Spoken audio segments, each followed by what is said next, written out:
Good evening, and welcome to the St. Petersburg by Night Broadcasting Network. Tonight, we present to you our Werewolf the Apocalypse Chronicle, Hounds.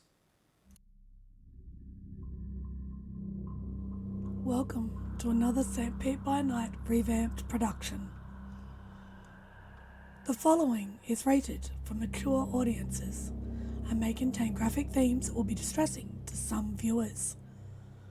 As always, we recommend you ensure the safety and well-being of yourself and those around you at all times. Viewer discretion is advised.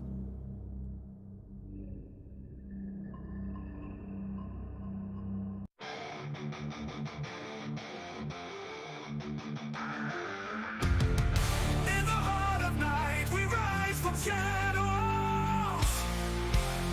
howling at the moon, igniting our battles, cleansing Gaia of an endless fight, until our final days we will fight.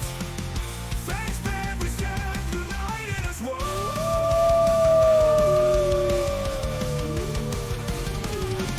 Evil spirits lurking with horror and dread.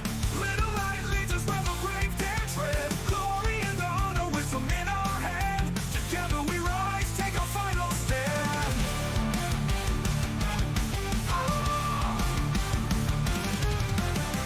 Everywhere we run, the wind is at our back.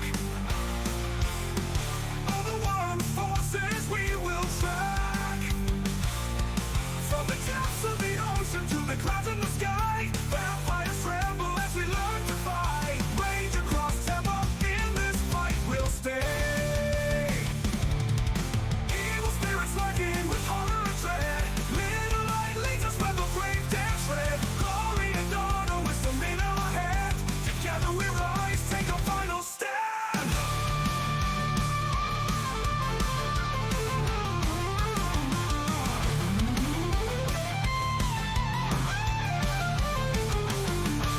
Rage across Tampa, in this fight we'll stay.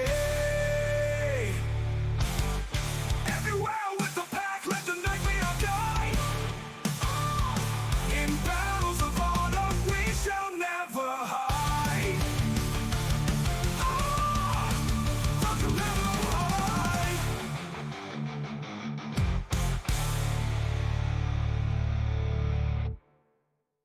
Good evening and welcome to the St. Pete by Night Entertainment Network. St. Petersburg by Night is a World of Darkness role-playing community originating in St. Petersburg, Florida. My name is Kent, also known as Misha Kent on all social media, and I will be your storyteller tonight.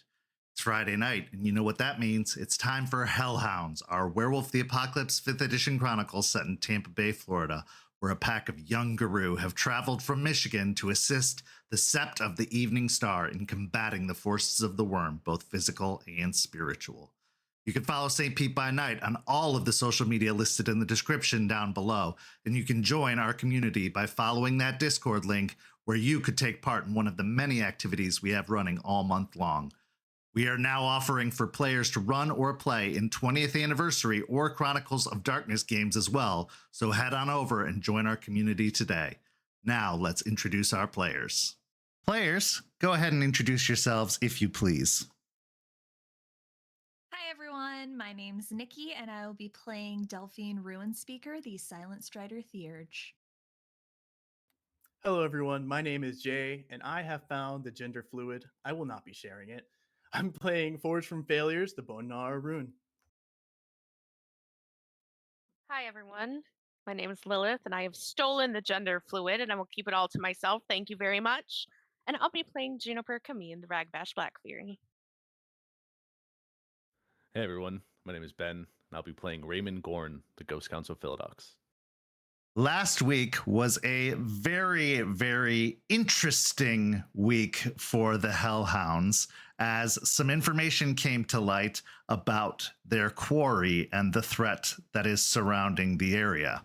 First, we saw Delphine attempt to deal with the matter of her parents' haunting, only to find that she was confronted by a bane of addiction that took the shape of herself. When she couldn't find any way to escape the the clutches of the Addiction Bane, she called out to help.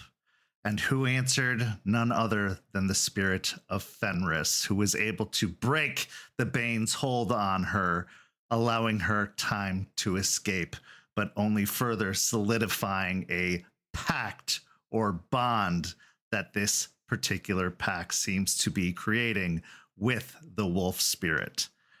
We then saw Forged and Jester get into a conversation, further their relationship, build a bond, as Forged was hoping to learn the Song of Rage, a tool that could be quite necessary when they go to combat the leech threat that has been infected by the growing plants around them.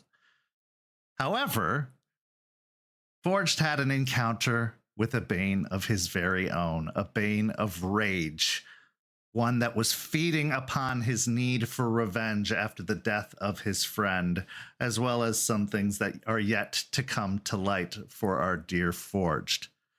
Then we saw Ray and Charles have a heart-to-heart of sorts, where Ray, still seeking answers to his problem, found that there would be no quarter given in this particular conversation, as he was told to do what needs to be done and share the burden with his pack. Now, Raymond has the massive weight on his shoulders of deciding what to tell and who to tell about Jordan and the affliction Jordan is suffering.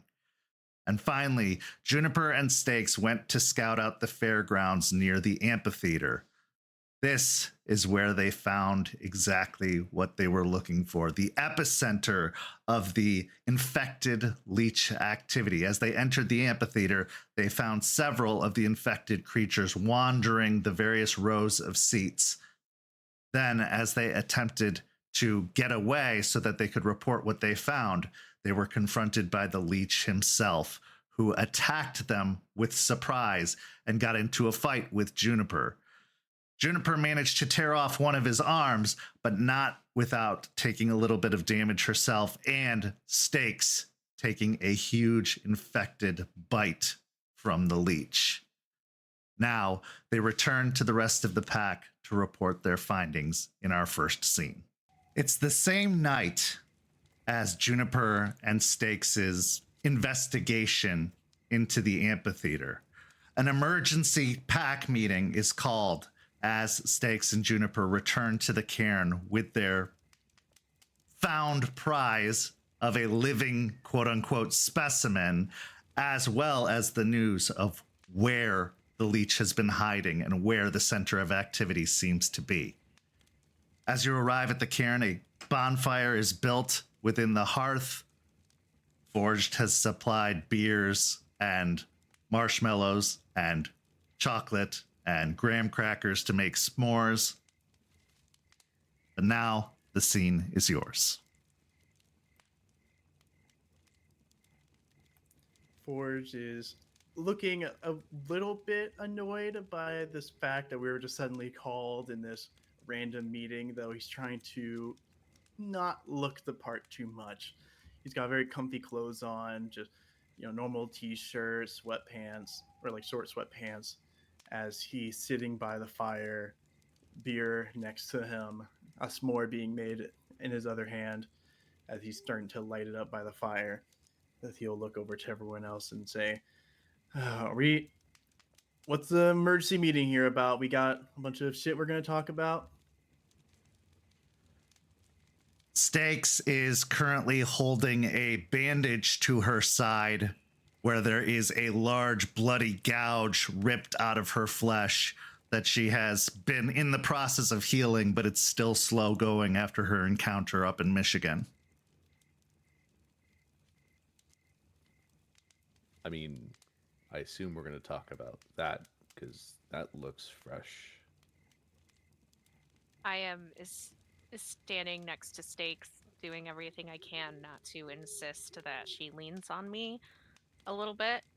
I definitely look stressed, and there is a bit of blood smeared on my clothes, and my hair is just an absolute mess. I just look like a mess. I'm dirty, grungy, covered in blood. Hair is everywhere. My fists are clenching and unclenching, and I am also holding on to an arm. Now, the arm that you're holding isn't wriggling too much, but you can tell in your grip that there is still some reaction happening within the appendage. I am just very visibly grossed out and distraught, but holding on to it with clenched teeth.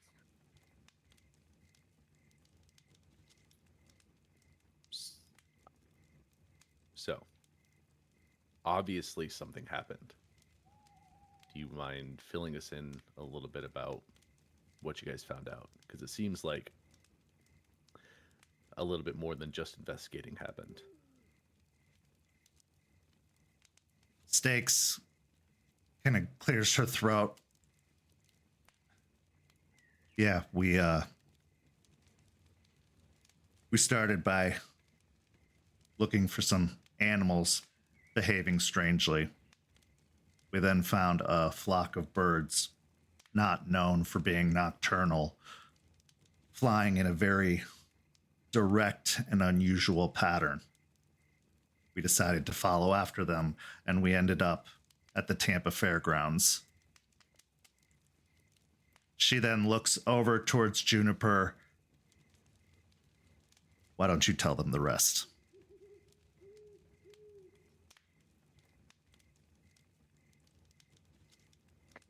I take a deep breath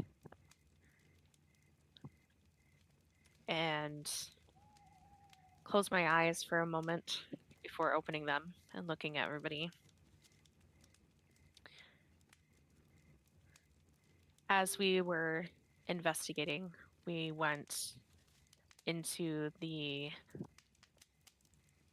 amphitheater because there were no signs of any life or anything outside of the birds. And inside, we found at least a dozen, maybe more, of those fungus-infected creatures ambling about. We managed to stay hidden. And we didn't alert anything. And we were able to sneak back out. And on our way to exiting, the ground in the field opened, or rather something came out of it and grabbed onto us and pulled itself out, and immediately we were fighting what seemed to be an infected leech. It was wearing a flannel. It was a fucking beast of a monster.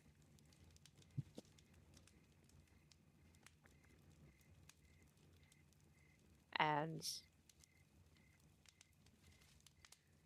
despite, I take a moment and swallow. Despite our best efforts, it bit Stakes. And it threw her, and I knew I had to make sure it was either incapacitated or it would flee. And I managed to tear its arm off. And then I grabbed Stakes and ran. I just ran till we got back here. So wait, did you kill it or not? You kind of left that No. vague. It sunk right back into the ground after it was able to get away from me. It did an insane amount of damage to the both of us in a matter of seconds. We're both lucky that we're still alive.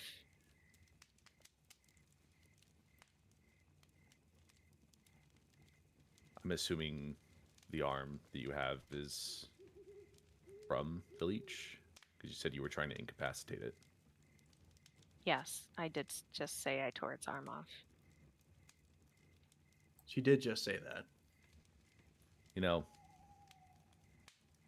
sometimes I just miss things. It happens. I want to give Juniper a lot of credit. She showed a great deal of restraint. And if it weren't for her actions, she's right, we probably wouldn't be alive. So she deserves all of the credit for what was done. She deserves the credit for taking the arm. She did really good. Strange thing is, the arm didn't wither or turn to ash like it normally does with leeches when you remove a body part. This one is still wriggling. So I believe we have the specimen you were looking for.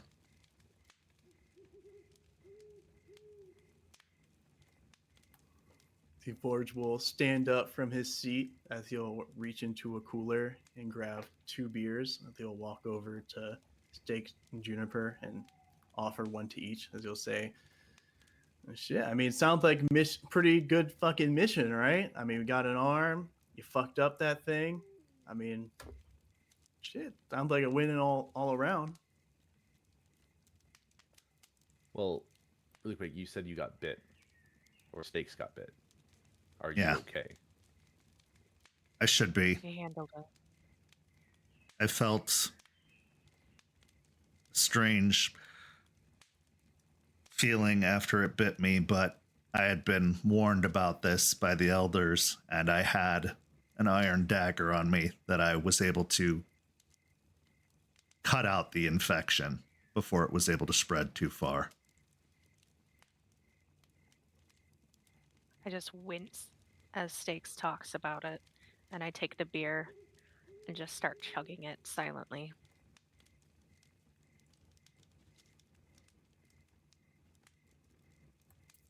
Forge will give a approving nod to the chugging going on there. He'll make his way back over to his seat.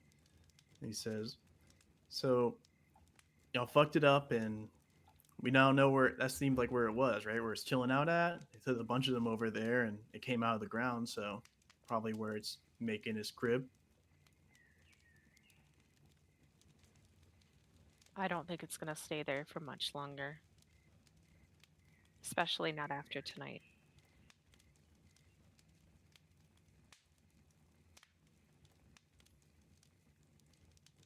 Ray will lean forward a little bit, put his hands under his chin, think for a few seconds. I mean, there's a possibility that he could be running at this moment, but if this is a place that he's, hunkered down in for a while, this is a place that he has these infected people housed at. I mean, to move all that, to make sure that, he's not found out. And if this is a normal hunting ground for him, he probably won't leave. This might have been, to him, a one-off thing. And you both were wounded by him. He may think that he scared you off, and you guys won't come back. So, he might stay. It's a possibility. I agree with Raymond. Leeches are very territorial, and yes, we wounded him, but he also didn't have his full force with him. What we need to be aware of is that he is going to be on watch, on guard, and knows we're probably coming.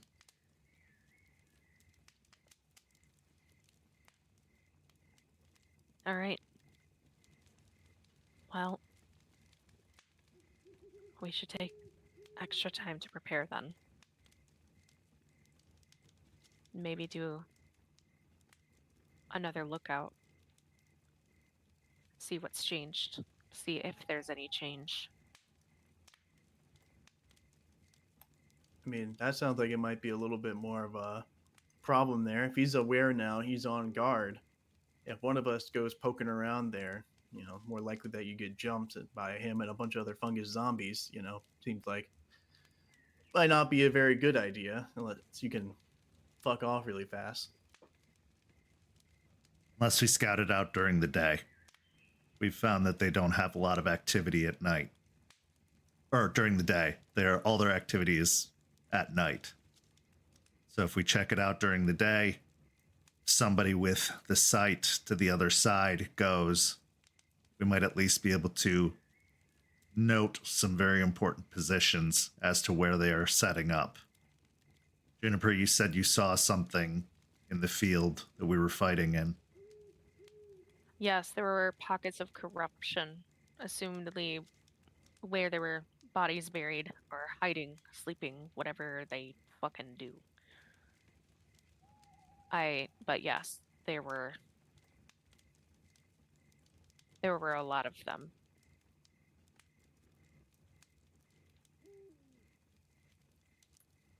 I also have experience scouting out areas at a safe distance and still being able to gather a decent amount of information. So if we want to go in careful, I know the distance I can gather. And if we have vision from the other side, that brings a little bit more security on that. So it's definitely something we can do before we even think about planning an assault.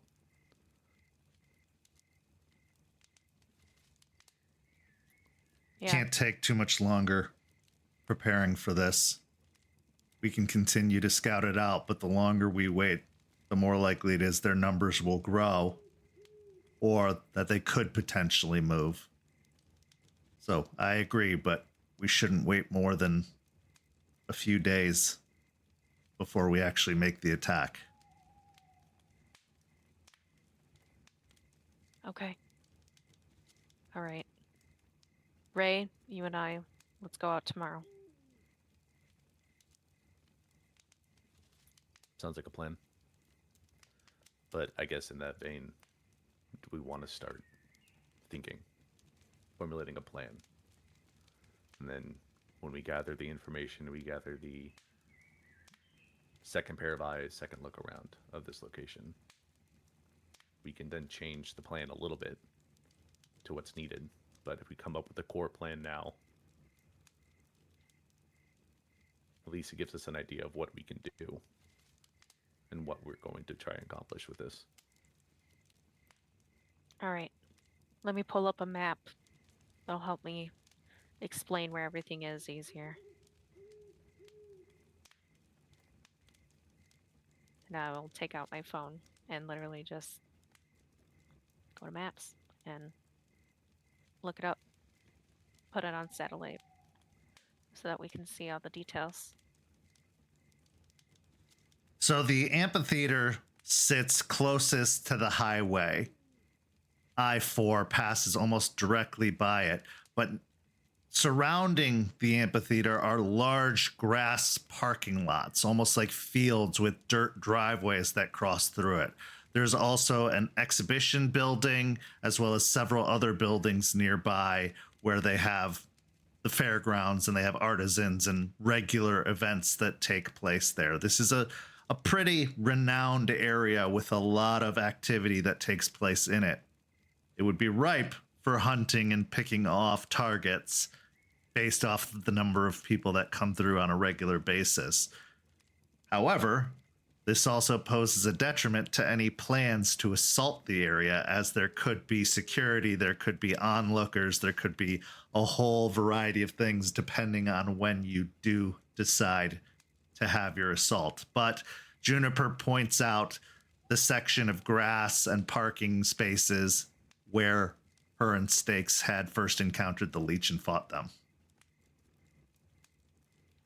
She's also able to point out where the different pockets were that she had seen in the ground.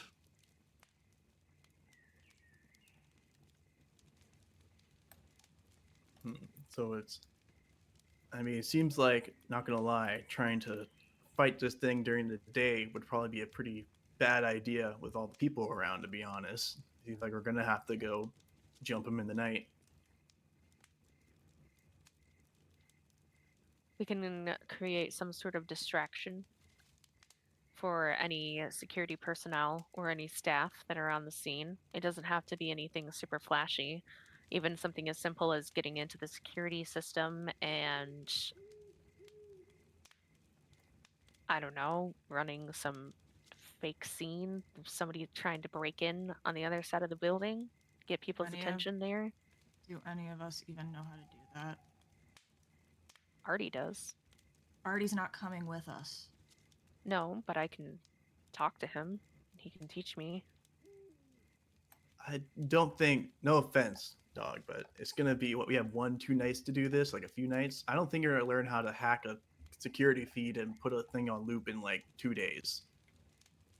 I mean, couldn't we just ask the camera spirit to just say like do some crazy shit or whatever? Could do that. Could also just have him turn off the cameras the night we do the assault. Or we could break them. That's pretty easy. I'm good at that one. It's like that time we went to the RV. That's broke the camera there and it broke it in the normal realm. We could like go around in the Umbra. I think the best way to go about it is to lure them out, get them out into the field, not to attack them in the building itself. Takes care of a lot of headaches, but it also gets rid of hiding spaces. This is their territory. They're probably very familiar with it. And so the best way to avoid getting ambushed is to make sure it's out in the open. The field isn't the smart option. It can go sink into the earth. We need to get it on not grass. Only problem Otherwise, is it'll just keep sinking in and out, in and out. And Spud said if we try to dig, it'll just get deeper in. We can't fight it on grass. only problem is though, if we try and go somewhere with concrete, that's more likely where there's people at. I mean, what it said, 92 or the highway there. That's a place of concrete, but that's going to be cars. It could be coming by. We can't really stop cars coming. I mean, anywhere we go with concrete is going to be more dangerous for like people to pull up. I mean, the actual amphitheater itself isn't grass. I'm sure if we go into where the seating is, or the floor, the stage, it can't sink there. But also, it leads to the extra hiding spots, you know, blind spots we won't be able to see it at, or more of these infected people could be hiding. So it's a win-lose in either scenario. Are there any events going on there in the next couple of nights? As of right now, there's no concerts scheduled in the near future. It looks like the concert season is over for the year and we'll be starting up again. Delphine will point to some concrete that looks like it's towards the left of the amphitheater on the map. Right there. If we take out the cameras, we can just fight it there. It's a little ways away from the highway. And it looks like there's like some building blocking it from the main road.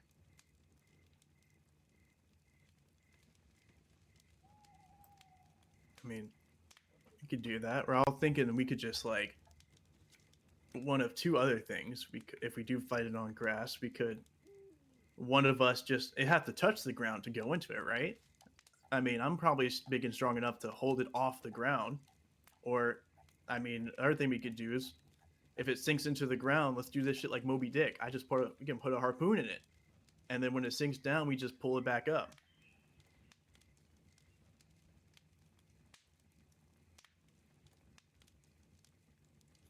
You know,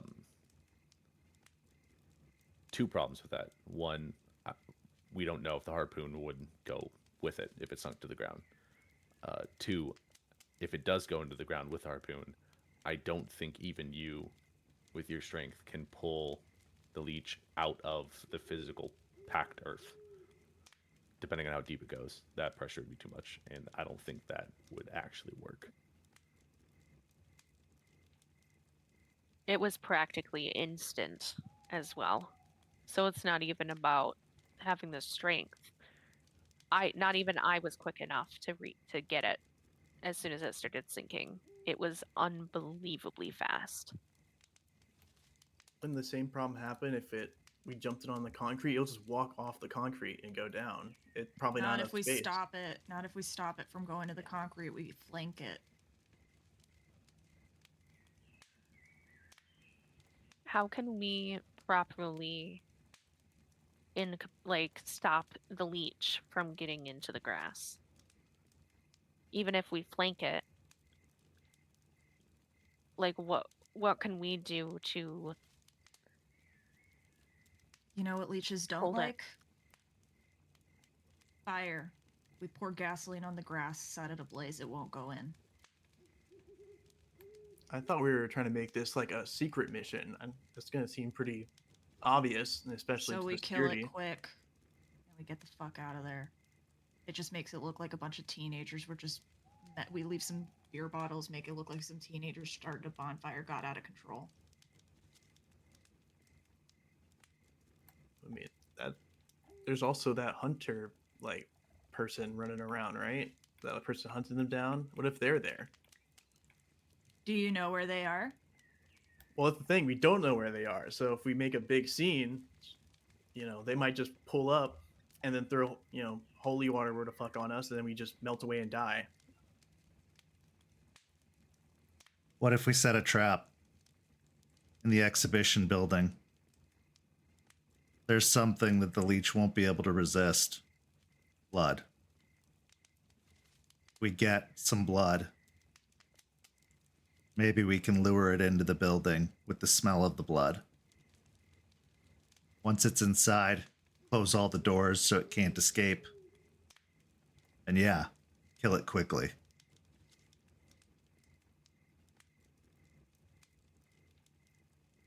Where do you suggest we get the blood? I mean, when we were on the boat, didn't you slice your hand, slice your wrist open to track that one leech? I'm thinking that Stakes is intending for more than just a little slice of my hand. Well, we could bribe one of the blood drive buses or see if anybody has connections at a clinic or hospital. I mean, in that same vein, couldn't we just set a bait? I mean, we know this thing to hunt people with animals and shit, right? I mean, one of us walks around with a dog, one of us looking like a dog. We they go into the building, or they're just in that general area, and they'll probably lure that thing over if it's hunting, especially if just so happen to have a little bit of blood in the air, a little cut. It'll probably come running after its easy target. You know how Lilith- leeches have a weird different scent than people? So do we. If we That's try what I to was lure just them about out, to ask. they'll smell us if they have good smelling, and based off of the kind of leech they are, they probably do. I mean, I do have a contact with a local nurse. I might be able to get us maybe 1-2 bags of blood, depending on how I describe the situation and how much she's willing to give. But we can definitely use that instead of hurting ourselves. Well, Use we that have a blood. couple of days too, if we can get a blood, a way to draw blood. We can also just each donate a bag. Well, was just stated, it would be a different smell compared to regular right. blood. So I can try and get in contact. It's been a while since I've talked to her, since we first got to the city. But I can give her a ring and see if I can work something out. But Could be also that we use animal blood. We know that this thing is very protective of animals. You take a slaughtered pig's blood or something else, it'll probably come running to find out what killed an animal. We can just get that at a local butcher too. Yeah. We could just do both, right? Some blood and some animal blood, and that'll probably make it come running exponentially. It'll double the output too. I like that idea. Question is how we're gonna jump. If it can smell us, seems like if it starts coming running, it's gonna smell us in the building or smell us on the way. How we're gonna Not if avoid we're in that? the Umbra. How fast can we get out of the Umbra? 'Cause we'll have to jump out pretty quick. Probably as quick as the old Sep did when you guys were caught ransacking their house.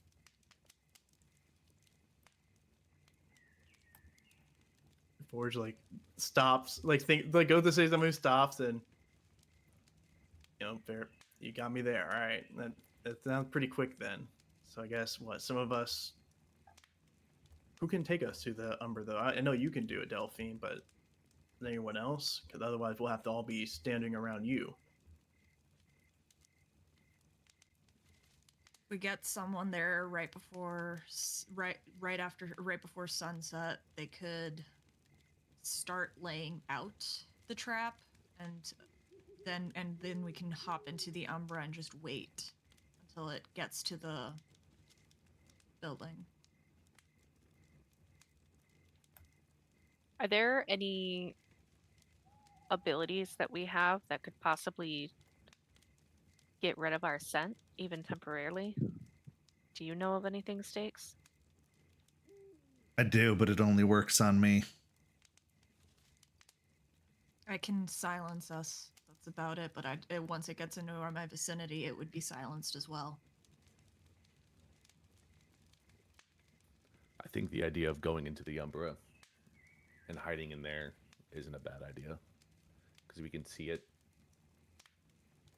coming, into the trap, and then when it gets to a certain area, we can just pop out. Problem with going at sunset is it sunsets around pretty early now. So if we're trying to avoid running into people, that's going to make it a little more difficult. Yeah, if we're going at night, we should probably go out around midnight. At that point, no one would really be there except for maybe a security guard or two that are tasked with patrolling the fairgrounds. But other than that, there shouldn't be anyone nearby. I thought the point is someone needed to go in there ahead of time to set up the trap, unless we were wanting to try and just sneak in with the trap and everything there and just set it all up in that moment.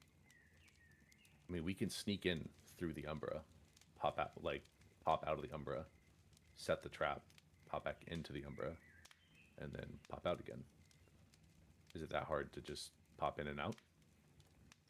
Well, the last time I took us to the Umbra, we ended up in the Shadowlands, so maybe going in multiple times is probably not the best idea.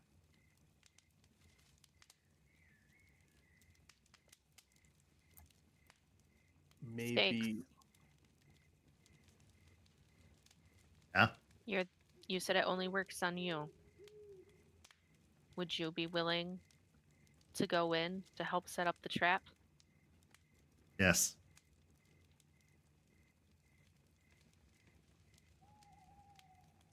Okay.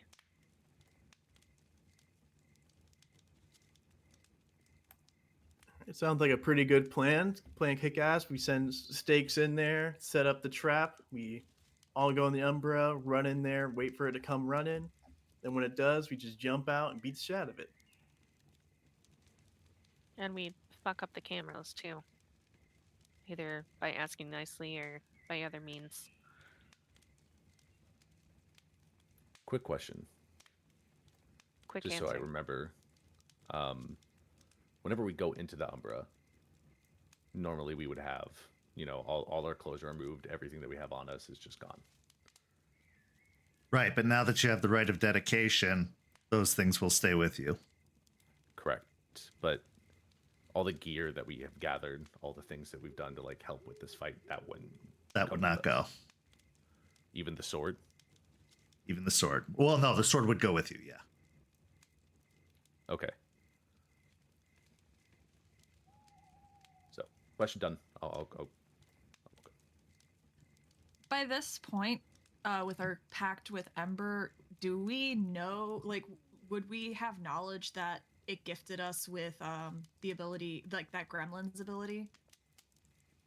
Yeah, I'll say that you have figured out that you have this new ability to screw up technology. Maybe your phone stopped working one day or something like that. But yeah, you've learned that you have the gift. I was wondering who was fucking up my PS5. Yeah, we don't need to work too hard on the cameras we have. Ember, because of Ember, we can fuck with them now pretty easily. Yeah, I don't know. I'd rather just ask nicely first. I mean, if we're trying to do it fast and we're trying to get it done quickly so we can enact the trap, using gremlins isn't a bad idea. So it'll get it done quick and we'll be able to enact the plan quicker. Yeah, Juniper, you weren't there when we tried talking with the camera last time. Let me tell you, those motherfuckers, not very fun people to talk with, and they kind of talk you in circles for like 5 years. So gonna take some time and probably won't work out very well to ask nicely. Or maybe you just don't know how to talk to Spider.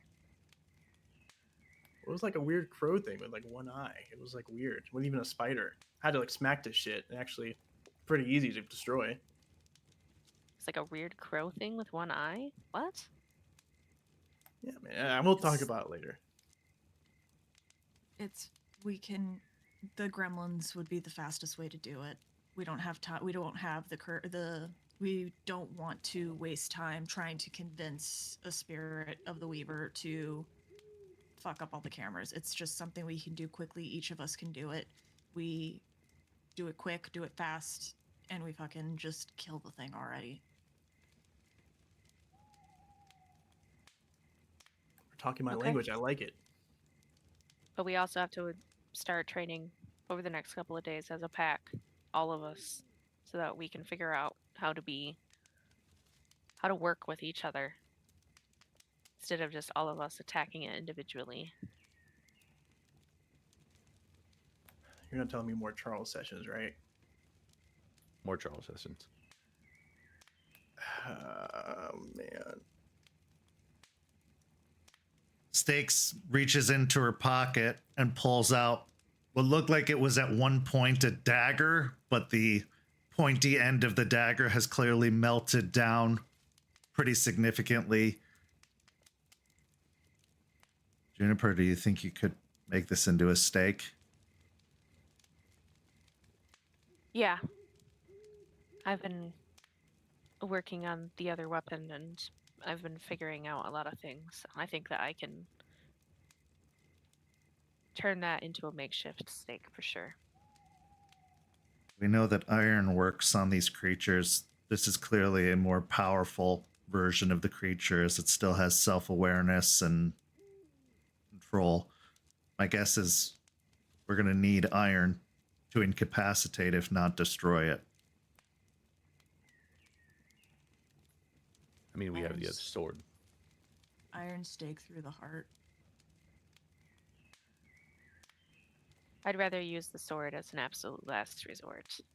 If we can use a small bit of iron, because it's going to melt, as it already has half melted, just by touching the infection. Utilizing as little iron as possible is the most efficient and a smarter way to do it. Smart thing to do would be to have deadbeat, or forged, to have forged do the baking.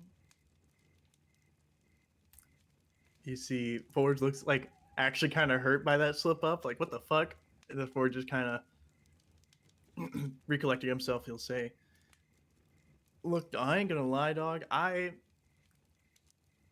may sound kind of funny, but I don't use like weapons and shit. I don't know how like I know it's just stab in, right? But I'm much better with like punching shit than like swinging a stake around." If we can use Forge's strength to help hold him down, I'm pretty good with a weapon. And I also have a lot of strength. Yeah, I hold him down. You stake him right through. Sounds like a easy enough plan there.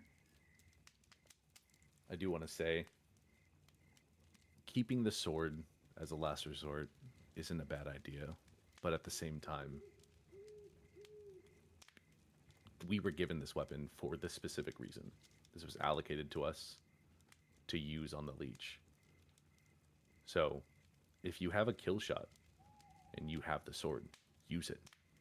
Don't try to like dance around using it because you want to save it for a rainy day, or you want to save it for like a little bit more of an extra sure to hit. If you feel like you have the shot, take it. Use the sword. I agree with Raymond.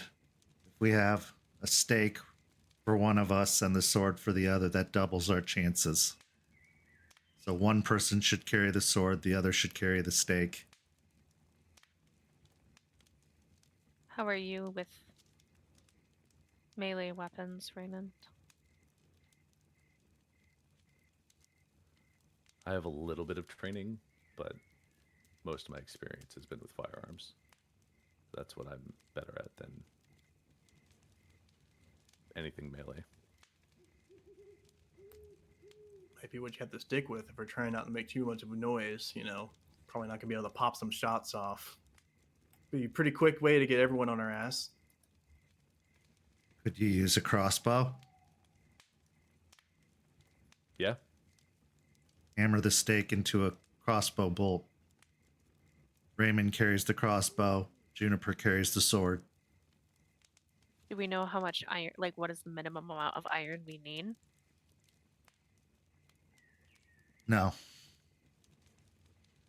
I'll talk to Charles and see if I can just do a makeshift arrowhead, combine it into a crossbow bolt, or a few.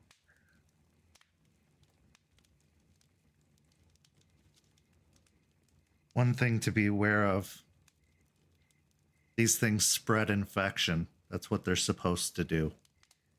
If you get bit, if you get exposed to the pollens, or even the ooze that these creatures make,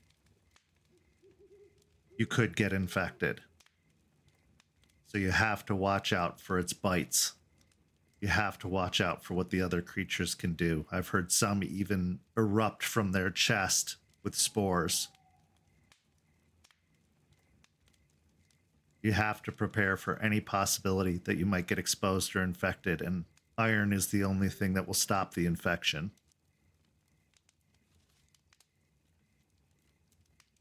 We have to be careful if we bite as well, because any of that can get into our mouths.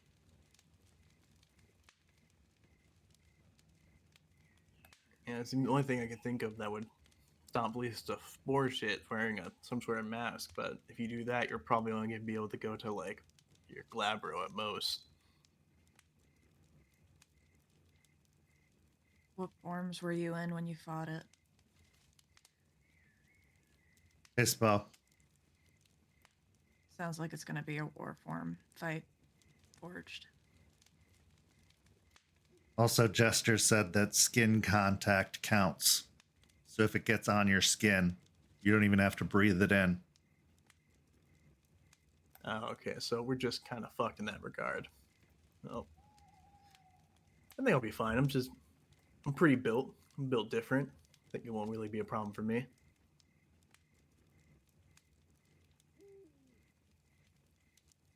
I don't think I should be close range. I'd be more of a liability fighting up front. I think I should be more focused on making sure that you guys are healed.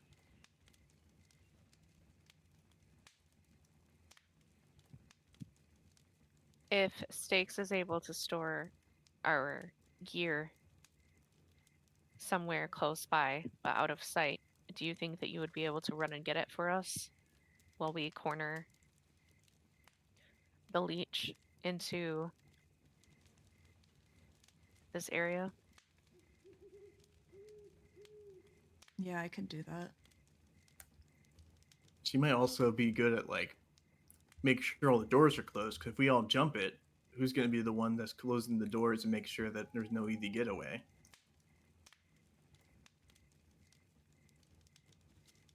I could silence the fight. I can handle the doors. They get in, I'll make sure they can't get out. But, Delphine, I think you don't give yourself enough credit. There will be other creatures there that need to be dispatched of. If you make a couple of those flaming liquor bottles, even though it's a waste of liquor, you could chuck them at some of the other creatures. We know fire will destroy them. She'll nod at that. Like I was saying too, though, I can mute the fight. We won't draw attention that way. If you guys can work on being able to figure out how to communicate with no words. I mean, I can definitely teach you all some quick hand signs that would be able to give off basic information. How many enemies, where they're at, go here, go there, that kind of thing. I don't know. Hearing kind of important when it comes to a fight. I mean, they have all the. You'll be able to hear. You just can't make noise. Like no one will be able to hear you guys physically exchanging blows. They won't be able to hear any howls. But does that also mean that they won't make noise either? Because I think I see what Forged is saying. You get it. If they start sneaking up on us, or if they start coming, if I can't hear some dude sneaking up behind me or coming up behind me, and hard for them to tell me or communicate that to me, it might be a problem if they got some tricks up their sleeves. But to Delphine's point, we have more than one sense. Use your nose. Use your eyes.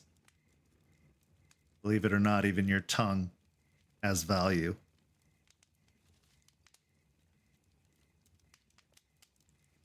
We could make it work. It'd just be a little difficult. But that's what pack training is for. Is it less difficult than potentially having to murder a security guard? You have a point. Well, I mean, it's not that hard to kill a security I'm saying guard. We shouldn't have to kill a security guard. If we don't, our war forms are allowed. If we don't make noise, they won't have a reason to investigate the area. They can just go about their shift like nothing happened, and then just be confused as to why there's a fucking mess inside. I mean, fair enough, I guess, and it makes sense. And I've been told on more than one occasion by some chicks that my tongue is pretty good, so I think we'll do just fine. Okay. All right. Okay. I'm gonna. What? Don't hate me because I'm speaking fact. Yeah, but were they? Forrest just laughs at that while taking a sip of his beer, as he'll say, "Y'all will never know. Y'all will never know." Okay. So we have a good bare bone structure of a plan.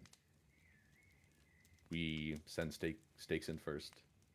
She brings gear, hides it, sets up the trap with the blood. while we go in through the Umbra. Wait for the leech to show up. As soon as he's in a advantageous position for us, we can pop out. Immediately start trying to subdue him. Delphine, if you think that it is the best option, you can silence the fight. And from there, we can go as wild as we want, trying to take this thing out. Need to be aware of, not getting bit. Watch out for the spores. Be a little bit more cautious of where you are, exactly what you're doing with this leech. Because if we kill it, but we all come back infected, that's going to be a loss in my book. I did forget to mention this. That was something I was thinking about that made me realize the whole silencing thing might be a problem. Is that I did have a little outing with Jester. She taught me a few things. It was pretty easy, to be honest. I learned the ability to Song of Rage. I learned how to sing and make us pissed. So if we do silence, if I can't make any noise, and one of y'all were to lose the wolf, because then we mentioned about this thing being able to make you lose that. If he does that, I can't get that back for you until I can make noise. So that's something that. But I know if I have to cut it off, I can. I'm able to make it stop being silent. Yeah, I'm just letting you know. So in the middle of a fight, if someone loses their wolf and I'm sitting there freaking out trying to show you something, now you know that what I'm trying to do.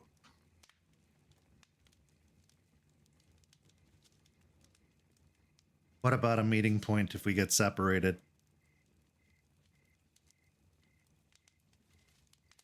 Or we have to run away for some reason?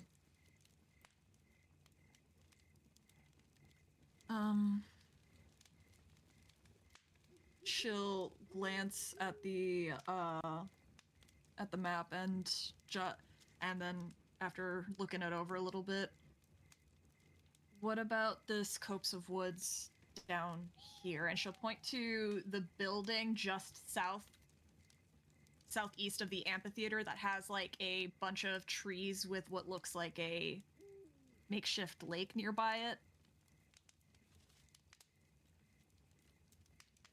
That would work.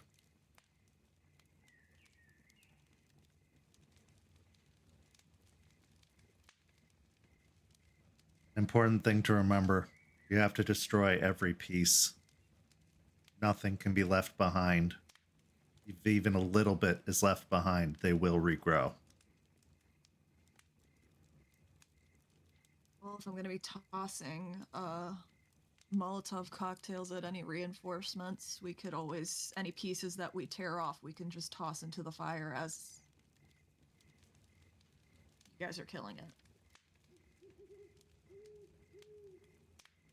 You could bring some of those fire sticks that Charles uses too. I picked some up, so we can definitely throw that in our bag. I don't have a lot, but I was able to pick up a few.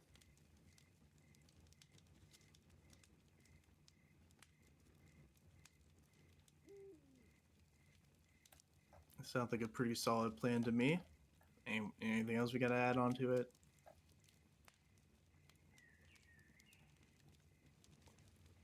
What happens if one of us goes down?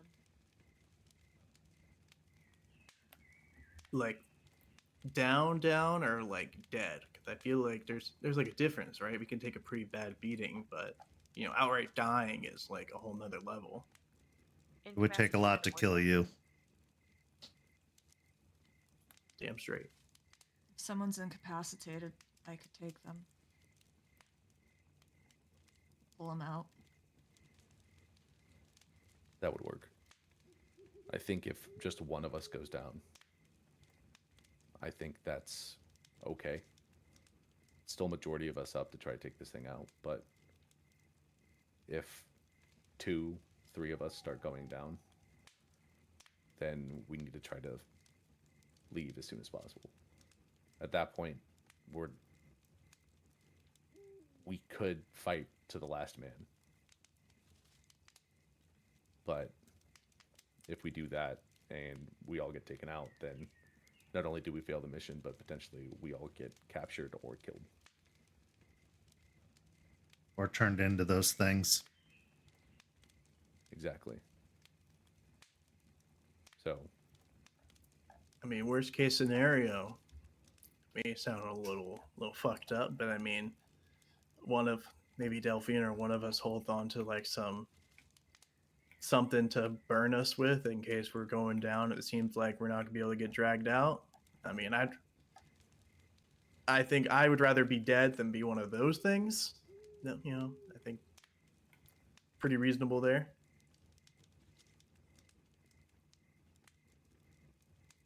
It's awful to think about, but he has a point.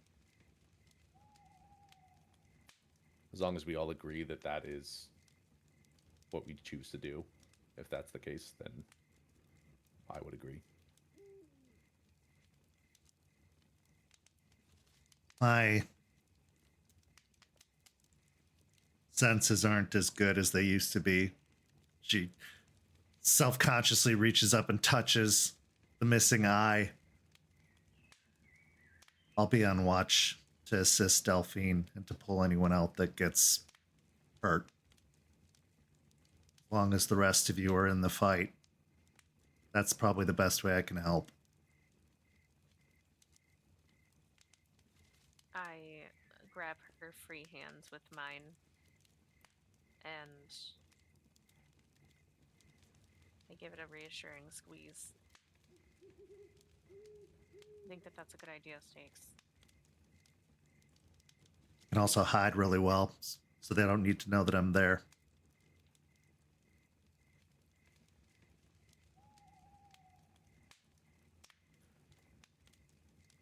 She returns the squeeze to your hand, Juniper, as she lowers her other hand from her missing eye.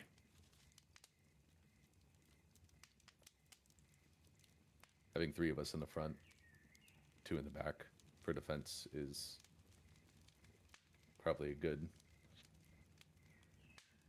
split.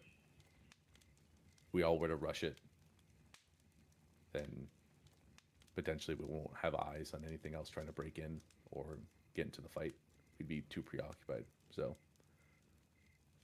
Stakes, that's not a bad idea, having you and Delphine in the back for support and dragging anyone else out that gets injured, healing us up as quickly as possible, whatever we can do, potentially get back into the fight.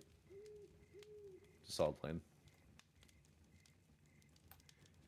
Forge is really fighting hard not to giggle, but failing at the 3 in the front, 2 in the back comment, as he'll say, that sounds like a good idea.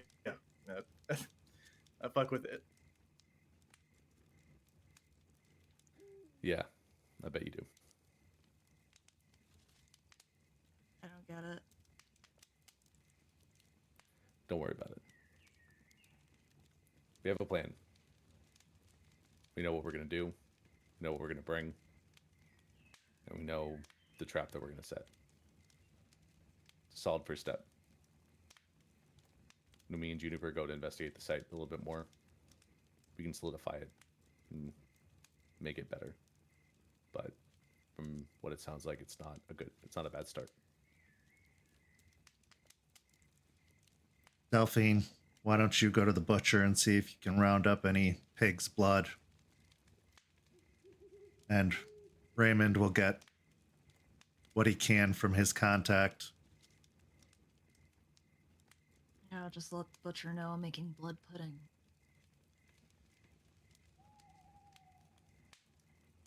Forged. Why don't you go to one of those car shops, see if you can pick up any more of those fire sticks that Charles uses. While Raymond may have a few, I have a feeling we're going to need more than that if there are at least many of them. I could probably find somewhere with that. I mean, I know a few people. Called flares.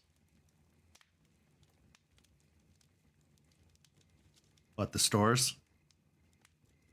Sticks. No, the fire sticks. Oh. I knew that.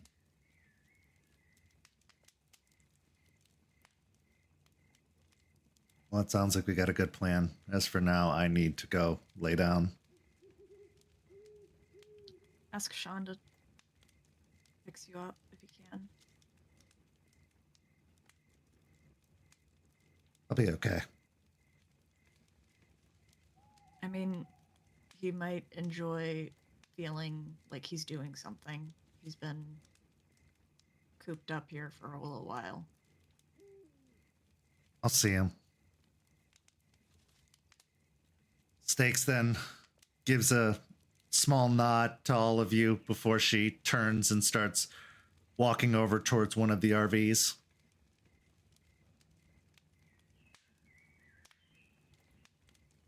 Okay. Well, I'm probably gonna stay here tonight too. It's been a fucking hell of a night.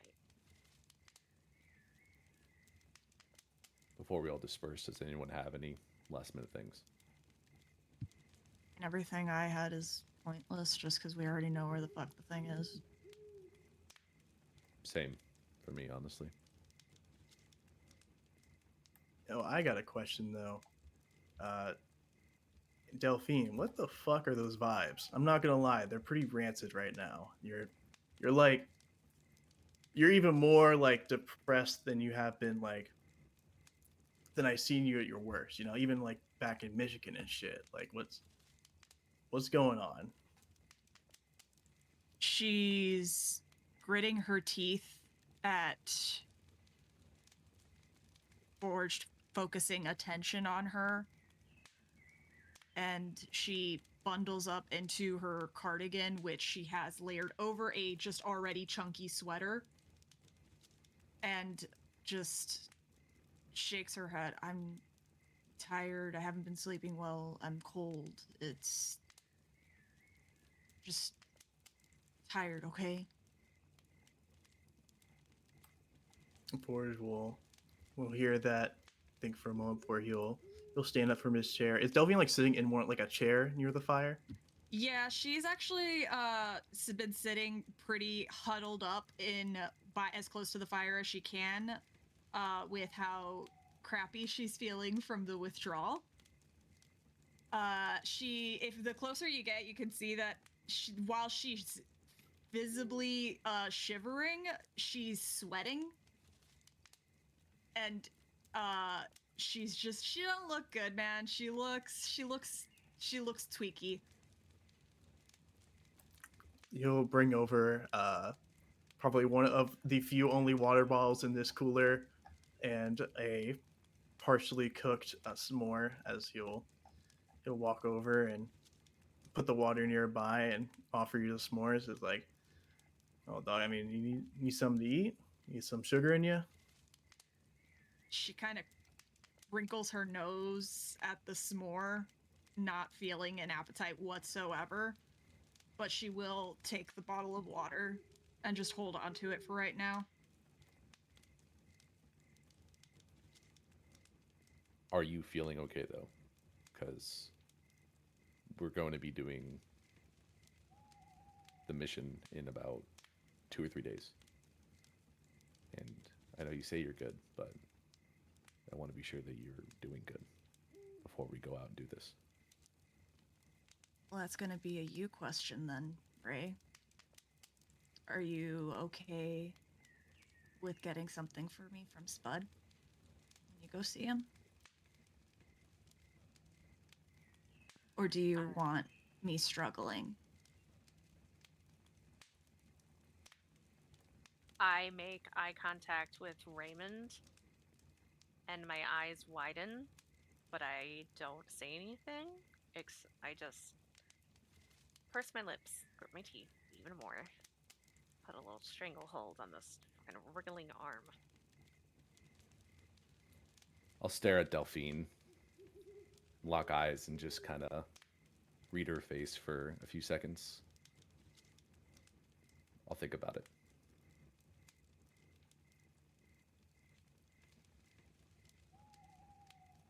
As the pack finishes up the evening before dispersing, going back to the separate places, they find rest. This is where we go to our break. We'll be back in just a few minutes with the second half of tonight's story.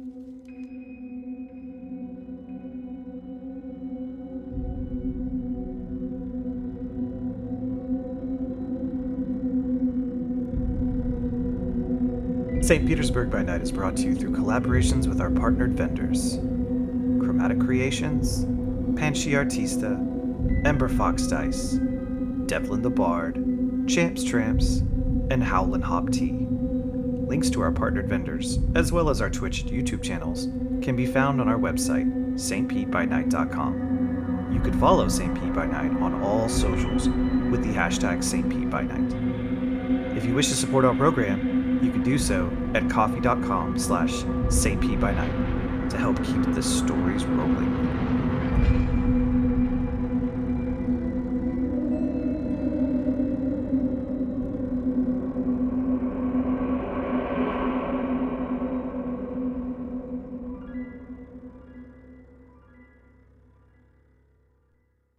As we return from the break, we find ourselves about an hour north of Tampa as Raymond and Juniper arrive at the campsite known to be the location of Spud, the Duskborn.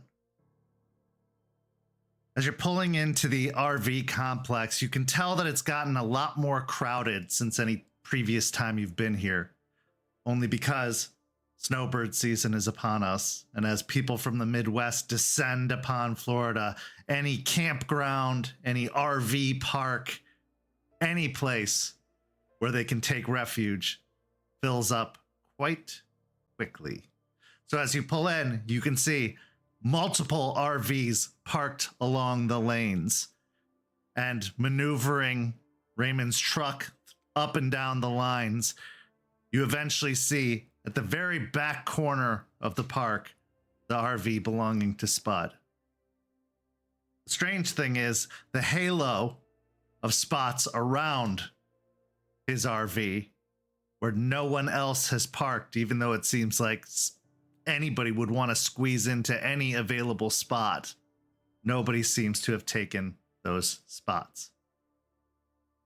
So as you pull up and park the truck near the RV, the glowing chili pepper lights hanging around the eave of the RV entrance, you have a few moments between the two of you before interacting with Spud. The scene is yours. As I park the car, and turn it off, staring at the absurdity of the chili pepper lights and Spud's RV in general,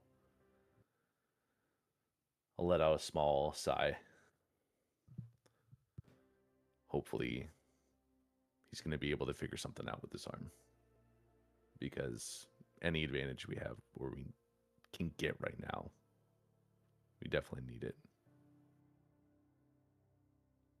I tighten my grip on the long cardboard box that I have stored, or wrapped rather, and then stored the arm into. This is literally our only chance to get any answers before we face them down. There is no other option than to be successful.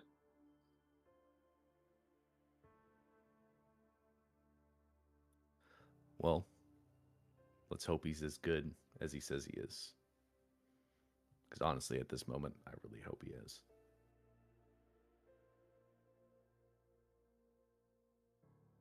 You're not gonna ask him for drugs, are you?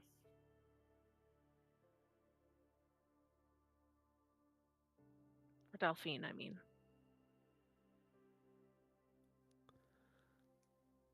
Kind of grip the steering wheel a little bit tighter.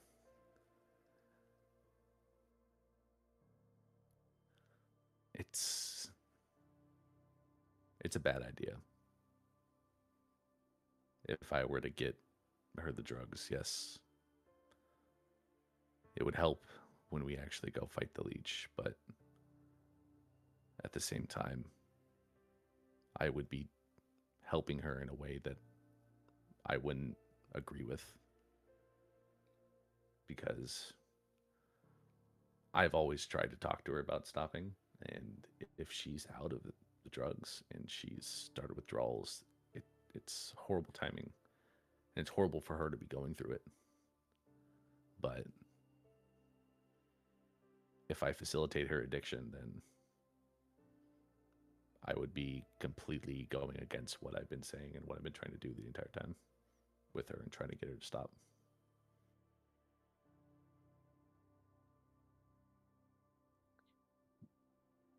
If we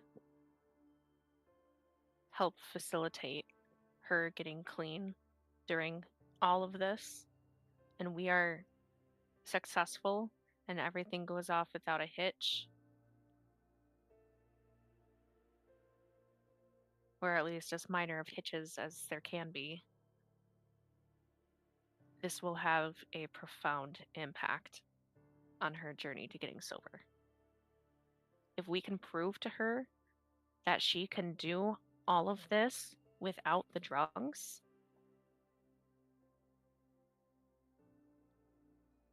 I think it would have an immense impact on it all. I completely agree. But that's hoping that she sees it that way. And she doesn't see that any of the hitches that may happen was because of the fact that she wasn't high, that she didn't have her fix. I mean, I could see her trying to rationalize it one way or the other, even if that's not the case. But I couldn't agree with you more.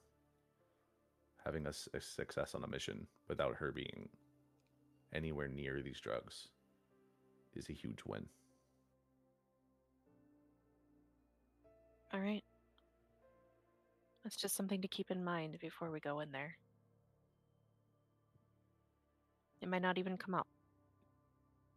But I just wanted to make sure we were on the same page before we went in.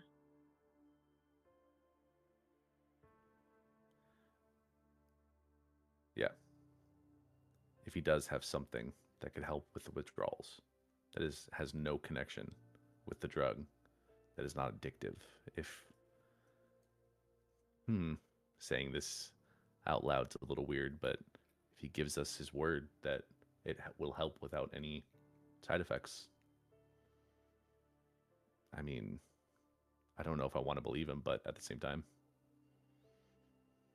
I do want to help her in some way. I just grimace as Ray says, we believe his word. But I nod my head. Yeah. It's worth a try. I mean, that's all we can do. It's all we can do. You ready? Yeah, let's go. All right, let's fucking go. Climbing out of the truck, you cross the small patch of grass, past the fire pit and picnic table, to the door of the RV. Right now, the RV door is closed. There's minimal lights on within the RV. As you go and knock on the door, a moment later you hear, "Use the doorbell! I got a doorbell, use it!"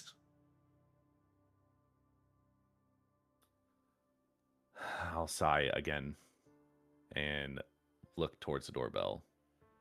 You notice that there's a little doorbell that looks like it's been hung or taped to the side.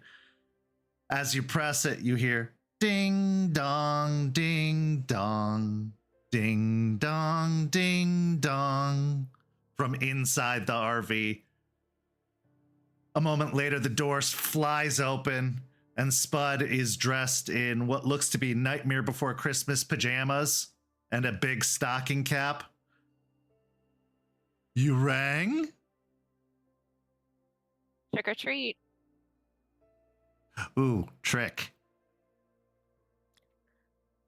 Fungus monster arm, and I throw the cardboard box at him. He catches the box and fumbles with it for a second before it drops to the ground and then spills over the arm, flopping out. Oh, would you look at that? Come on in, he says as he reaches down and grabs the box in the arm and starts carrying it further inside. I look at Raymond with wide eyes and turn my head and just mouth the word mask before heading inside. I'll just shake my head a little bit about, again, the absurdity of Spud and walk into the RV. As you enter in, you can see one of those fold-down tables and benches, and then along one wall, an entire insanely put-together chemistry set. It looks like it's been pieced together over a long time with Bunsen burners and beakers and all kinds of other implements, even a little tiny, like, chemistry stove or oven that sits on one end of the counter. Right away, Spud's gone to work at his chemistry set, just working, taking the arm, strapping it down to the table with these little leather straps. And then he starts reaching up and grabbing various vials and starts mixing something together. Just so you know, that fresh specimen is from the leech itself. So I don't know if that helps you in gathering or figuring anything out to a better degree. That helps me a great deal, actually. I've had some fun with some of the others before, but a leech infected? This is going to be very fun. It's kept its awareness and has full control of itself too. So this one is a real doozy. Yeah, it's not all hooked up to the mainframe, the hive mind, huh? Doesn't seem to be. Still can think on its own. Interesting. He grabs a little needle and pokes at the palm of the hand, causing it to flex.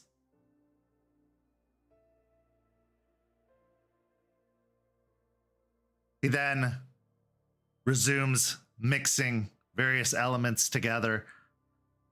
So how are things going? Things are going. We figured some things out about the leech, and we have a plan on how to deal with it. So actually, I have some information for you also. I've been looking at that little dirt sample you brought me, and I've been able to find out some very, very interesting news. Please, do share. So you know how the dirt is dry and crumbles and cracks and breaks apart pretty easily? Yeah, like it's dead. Well, that's exactly what it is. They've been sucking all of the moisture and whatever minerals and nutrients they can out of the dirt to create the material for them to grow and spawn, for them to regenerate. They're using literal organic material from the earth to help grow back their various pieces, unless they can get another corpse to pull body parts from and attach to themselves. They're sucking the earth dry to help rebuild themselves.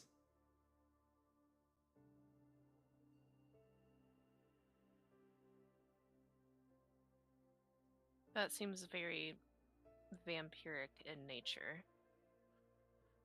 In a way, yeah, but they're also organic creatures. I mean, it's like if you had a plant and you didn't water it for long enough, it's going to take nutrients from wherever it can until it dies. But these things have the benefit of not rooting themselves in the earth. They can get up and move to another patch if they've used up all of the organic parts of a singular location. Interesting.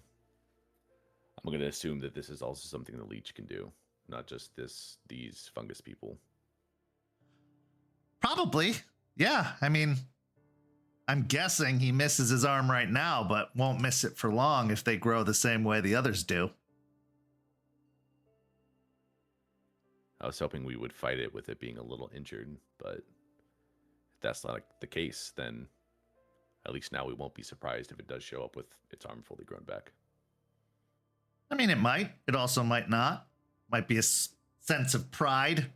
If it's as self-aware as you say, maybe it doesn't have the all of the gifts being one of the infected grants. Speaking of which, I know potentially who this leech was. I don't know if the name might be familiar with you. I mean, I'm all for it, but I was kept out of most of the important news and goings-on of the city. Do you know of anyone by the name of Benjamin Forbes? Benjamin Forbes. Hang on a second. He steps away from the twitching arm that is now strapped to the counter and moves over to a filing cabinet. And he pulls open one of the drawers and starts fingering through the files until he stops and pulls out one of the manila folders that looks like it was probably taken out of a recycling bin. You can actually see that what was written on the folder has been covered up in stickers. Okay. I have been keeping a roster of sorts of any kindred that I come across, and Benjamin happens to be one of them. But, and he holds up the folder, you know how this works. What's it worth to you? I mean, we did just gift you a really cool arm of a leech that you've been wanting to play with. And all of the information I get from that arm goes to who?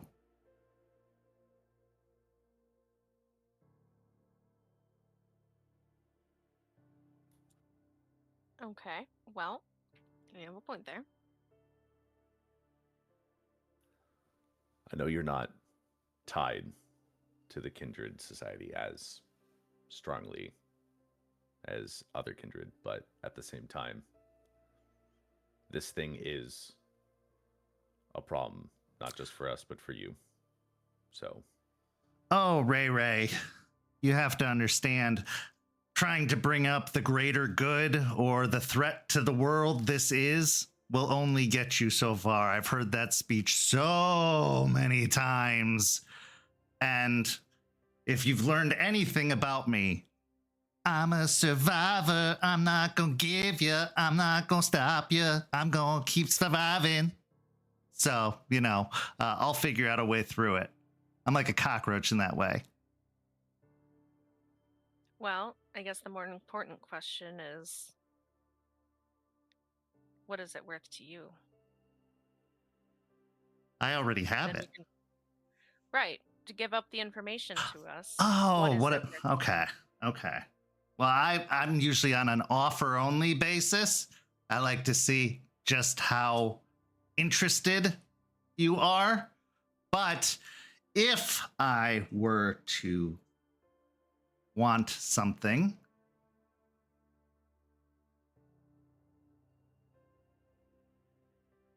you have to understand there are certain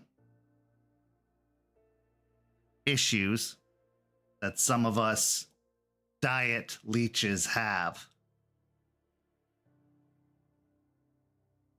And I've run out of stock. So I need blood. I don't like to do it the way the others do with the whole hunting and suckering people in and hurting them. And even then, I don't have the hardware for it. And he taps at his teeth, and you realize that his canines are tiny little pokey points. I have to do it the more blood donation, blood drive way. Makes it a little more complicated.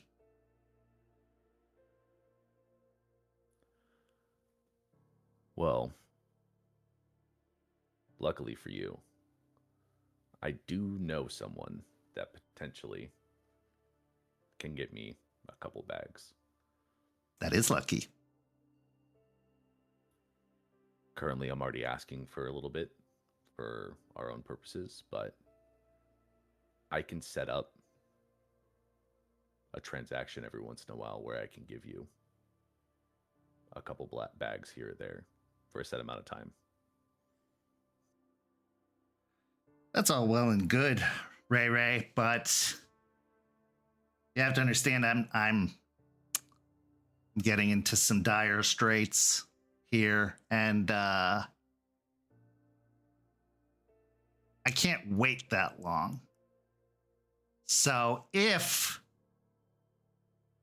there are other means for you to come by blood, I would suggest you consider those. But also, I'll give you everything you want to know for a regular supply of blood and a sample of yours.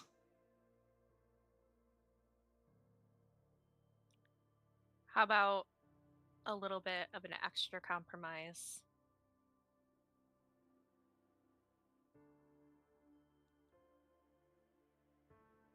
I'll give you a sample of my blood if you stop selling drugs to Delphine. Honey, charity doesn't keep the lights on and keep the gas tank filled. How about I pay you instead? You don't lose out on the drugs and you get free money.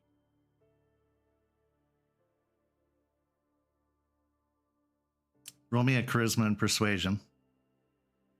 Can I assist? Sure.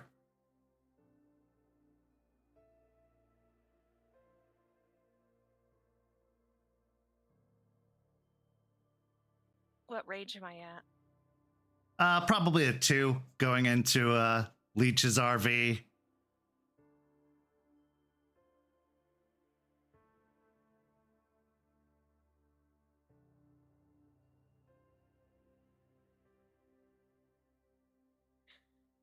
I got 4 successes. It's a crit.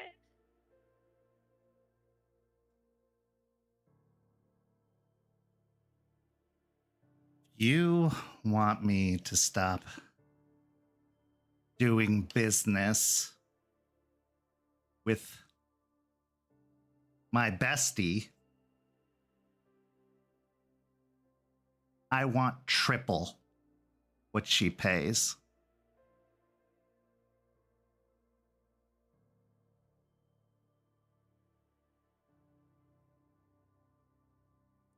What has she been paying? Trust Fund Baby has been doing very well. I'd say she usually comes in around $400 a week. So you give me about $1,200 a week, and you got a deal.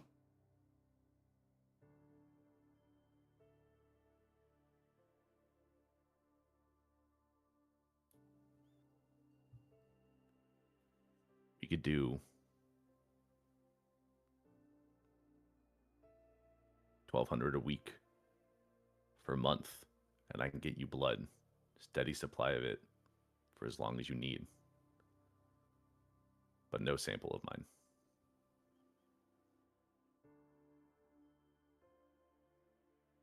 And then after that, I'll keep paying the regular price of $400 a week.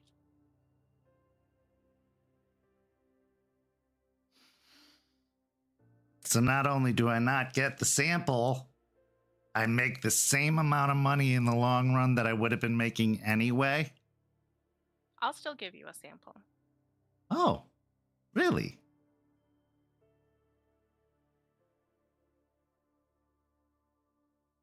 $800 a week after. $1,200 a week for the first month, $800 a week after, and the sample. 700.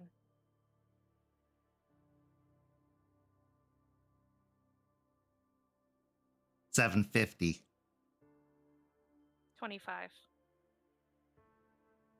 $725 or just 25 because that's the opposite direction. 725, yes. Okay, I'm not going to agree to this. I know how you people do.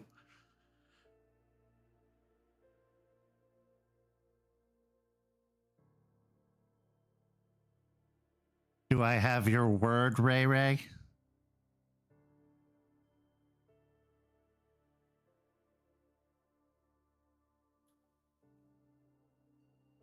You have my word that we will pay you the money and give you the blood. Goody. All right. But I do have a question. Sure. What exactly are you going to be using that sample for? And also, do we have your word in return? Oh, you have my word that I will not give Delphine any drugs. Or your assistance? Or my assistants. That includes your raccoon. Oh, he's my only assistant. I or my raccoon will not give Delphine any drugs.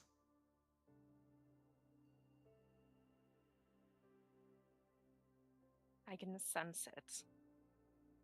Yeah, I want to roll on that. Go ahead, give me a wits and insight.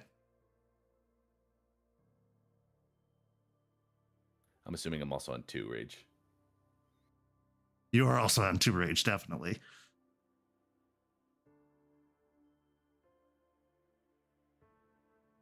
Five successes.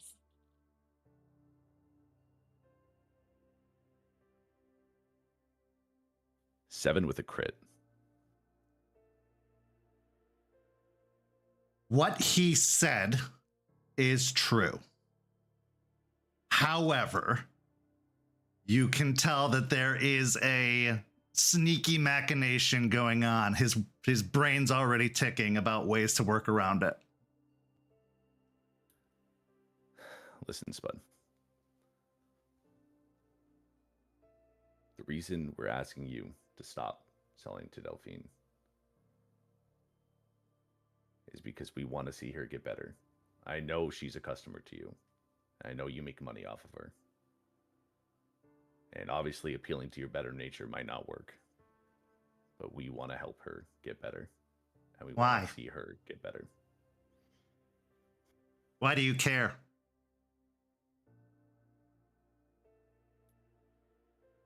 At this point, she's like family to us. At least to me.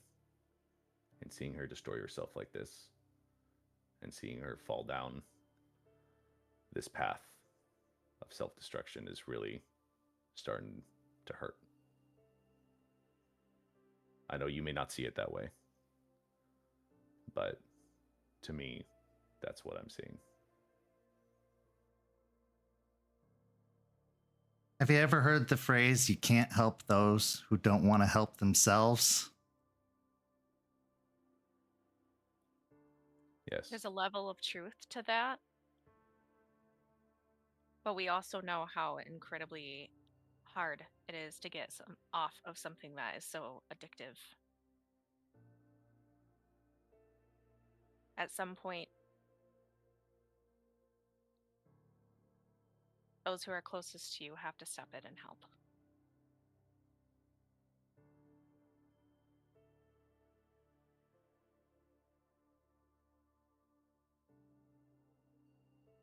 Do you know what she's going to be like going through this? Do you know what it's going to do to her? No. What will she be going through? Obviously, you know. I mean, I can tell you what happens to a human, but she's not human, is she? I would imagine, based off of y'all's nature, it's going to be very, very violent. And, well,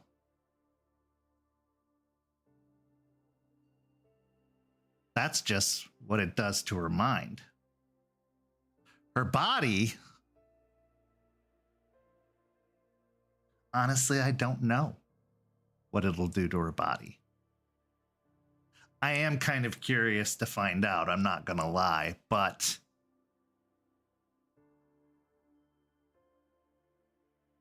I wouldn't count her as helpful or useful for at least 28 days, maybe more.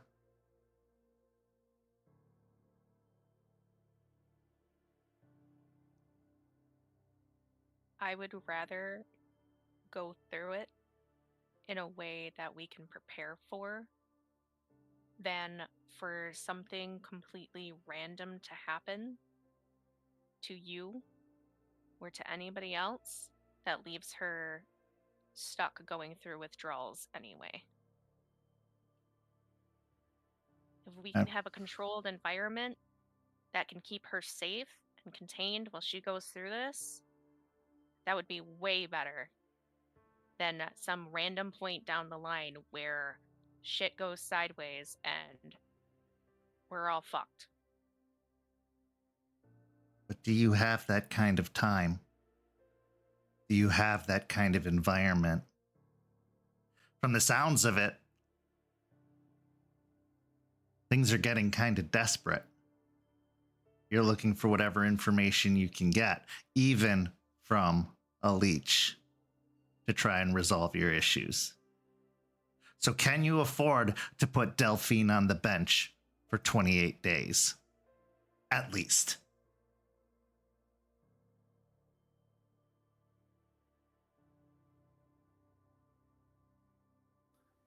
I honestly don't know. But obviously you know what it's going to do to her. And you know what you've been giving her. She thinks of you as a friend. She is a friend. Is there any thing that you can do that is not giving her the drug that could help with this withdrawal? That would help her get through it to the point where she would be clean and not be dependent on this drug. Well, that alters the deal some, doesn't it? It's a good question. But yes, it would alter the deal. I mean, at this point, you wouldn't even do it for a friend.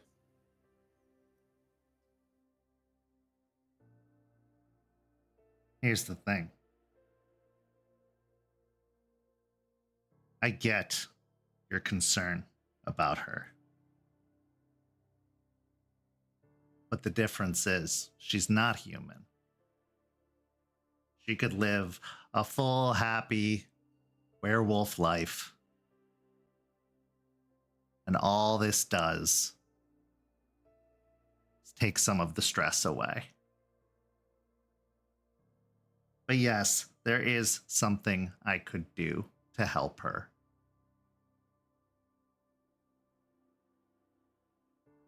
But it is definitely going to cost.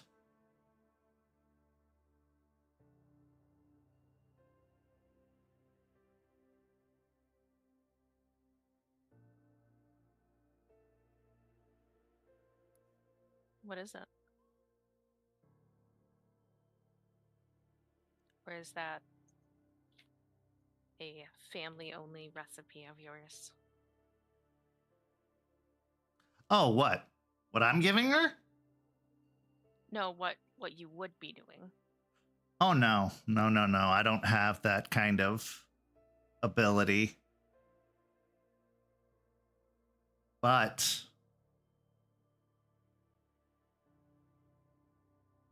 I know someone who does. Addiction isn't easily broken. It's a personality trait. If she's not addicted to this, she's just gonna find something else. So would you rather it's something random, something she stumbles across on the street? Or would you rather know where it comes from?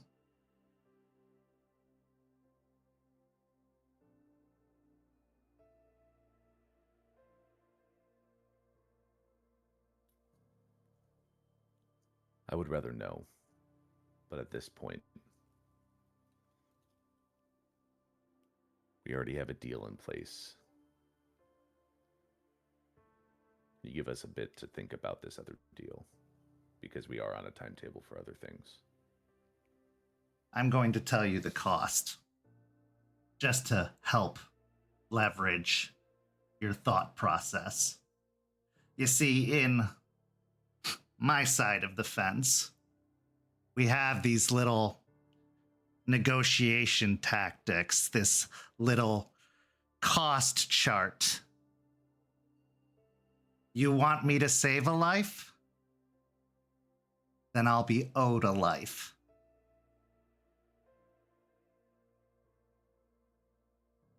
What do you mean by owed a life?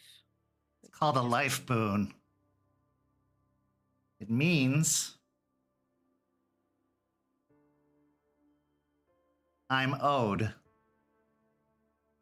a life. If you have to sacrifice one of yours for mine, so be it.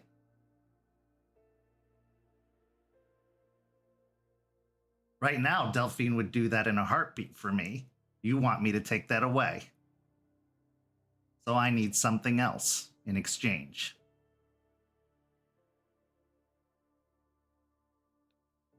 I feel like I need to make a composure and resolve check hearing Please do. that just now.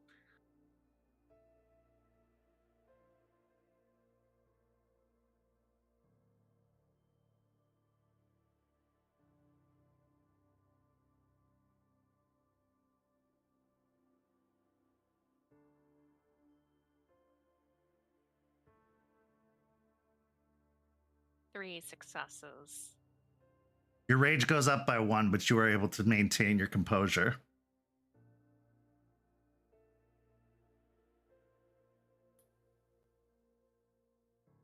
Okay. I understand what the price is.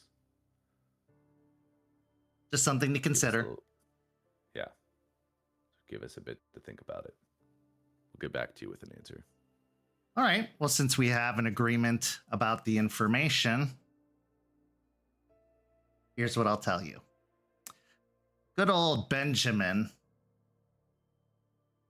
liked to play the part of security. That was a great cover that allowed him access to all kinds of people. He would usually do it at the state fair and at concerts. He liked to spend most of his time sniffing around the cattle auctions, as well as the dog shows. He has a soft spot for animals, I can relate. Went missing a few months ago. But seems like you've come across him.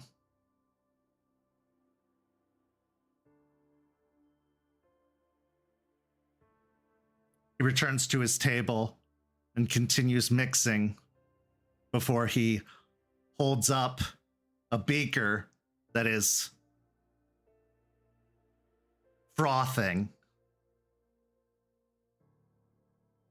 He then begins to pour the beaker over the arm.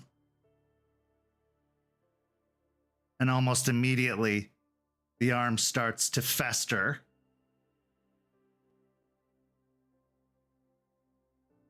And then the flesh becomes rigid and paralyzed. The arm no longer twitching, the fingers no longer curling.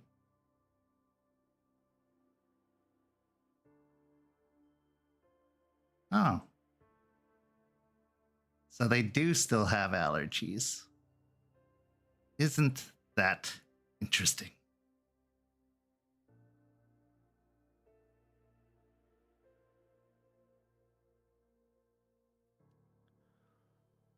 Other than that, about Benjamin. Obviously, we know what kind of leech he is. But do you know how old he was and how strong he was? We have a rough idea from last time we talked. But if you have more concrete information. It's hard with the feral type. They're not so good with numbers. But I would have to say he was definitely one of the older ones. So you're probably looking in the range of 400 to 500 years old. You just made mention about still having allergies. What did you just put on that one? Oh, this arm right here. Well,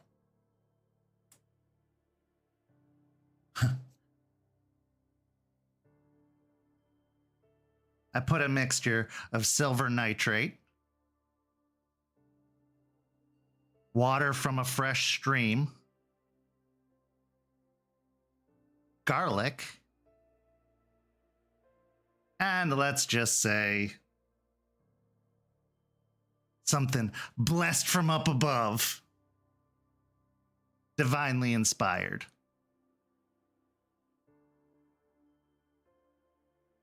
A mixture of all of the things vampires hate. Or were supposed to hate.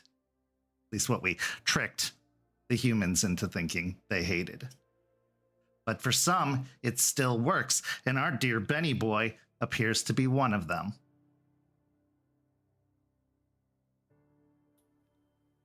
How much of that can you make?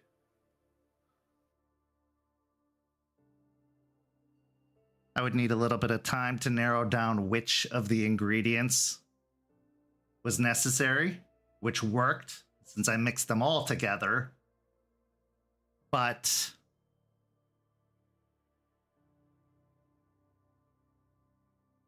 I can make a solid amount. What are you looking for? A mister or a grenade or...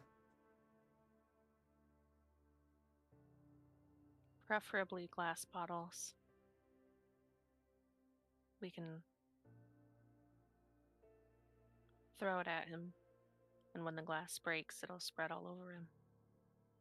Oh, okay. You want to huck it like a Molotov. Preferably without the burning bit, but yes. Well, luckily, this won't have to burn. No. I could give you one to take with you today, but if you need more than that, I need to do some shopping.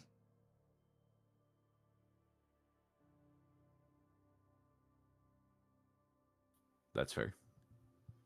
If we have a little bit now, that helps us immensely.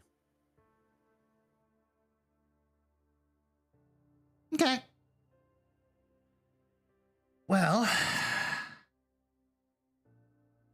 I can put that together for you.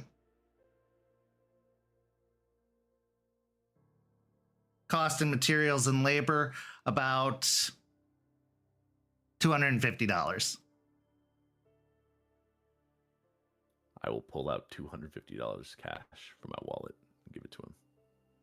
Wonderful. He folds it up and sticks it into the front breast pocket of his pajamas. He then turns back to the counter and starts reaching up and grabbing the materials, mixing. He then hands you what looks like one of those cylindrical water bottles with the screw top, like a Voss water. And he passes it over to you. Be careful not to get that on yourself. Duly noted. And I'll reach out and grab it. Now, I will tell you, this didn't kill it. It paralyzed it. And I don't know how temporary the effects will be. This is just a limb that you've brought me. It's not the whole body. And I don't know what kind of surface coverage you're going to get, but you could possibly paralyze a limb, or maybe if you get an accurate enough hit, paralyze their mind briefly. But it could wear off. This is only a temporary solution. It's like an allergy, not like a instant death thing.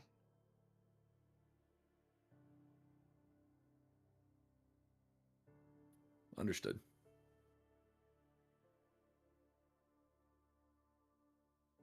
But appreciate the help. I think my pleasure. That's all we really need. If you want a good way to fight these things, not the leech, I'm not sure what their deal is entirely. I'm guessing this won't affect them as badly, but the others, they need rich soil to take nutrients from. You know what doesn't have that? Sand.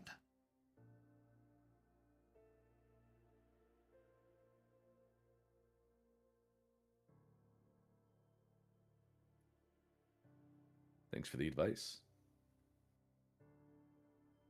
Something to consider.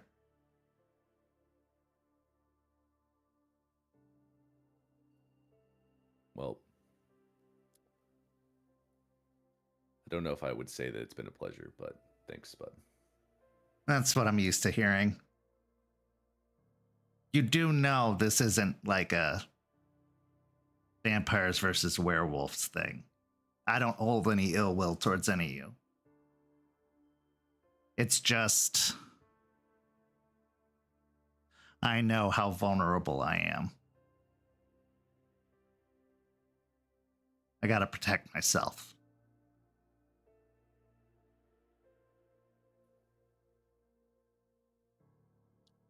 Yeah. We're, and I'll look over at Raymond. We're learning that it's more of a gray area than black and white.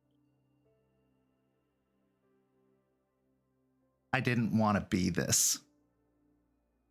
This is my cross to bear.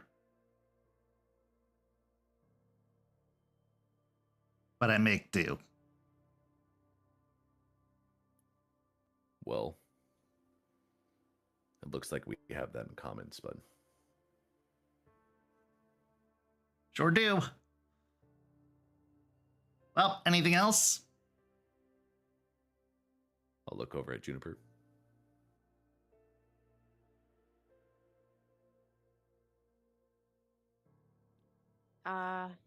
No. Can I get a number to contact you in a few days once we've decided what we're going to do deal-wise? Absolutely. He grabs a note card and writes down a phone number before passing it over. I take it from him and nod my head. Thanks, Spud. My pleasure. As the two of you exit the RV, carrying the container, you head to the car, start up the engine, and begin to drive away.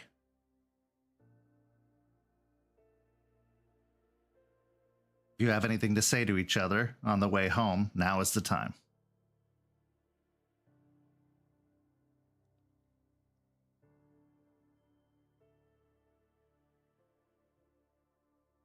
Ray, I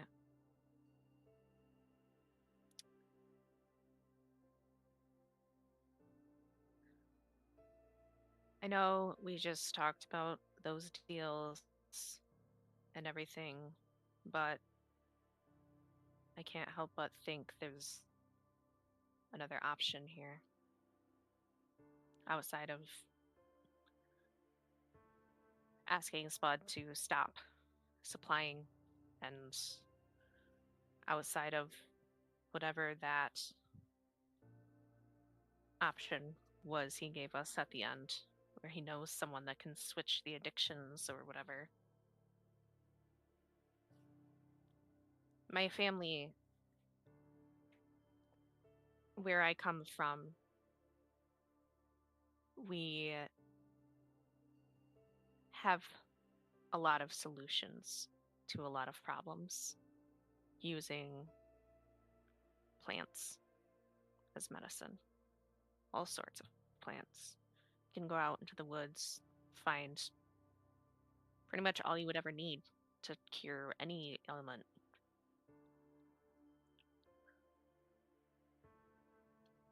I think that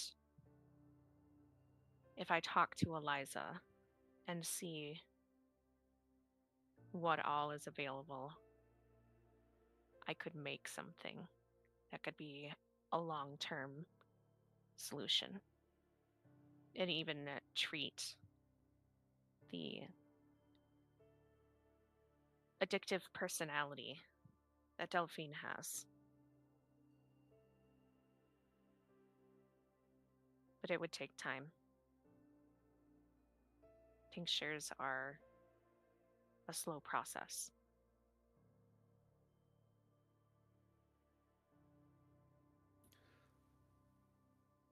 As we're driving,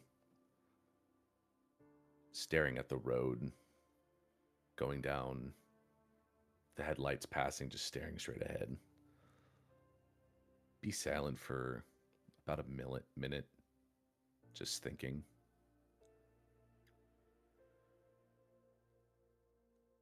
If you feel like you can help, I wouldn't be against that plan. But from what we were just told, we don't have a lot of time.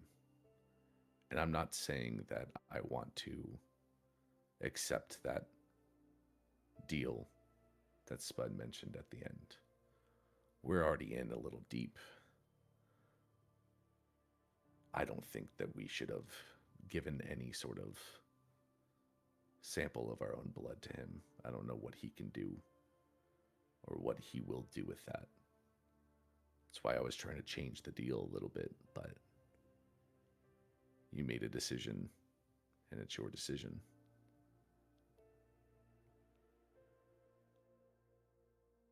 Here's the thing, Ray. He already has our kind's blood. I am 100% sure of it.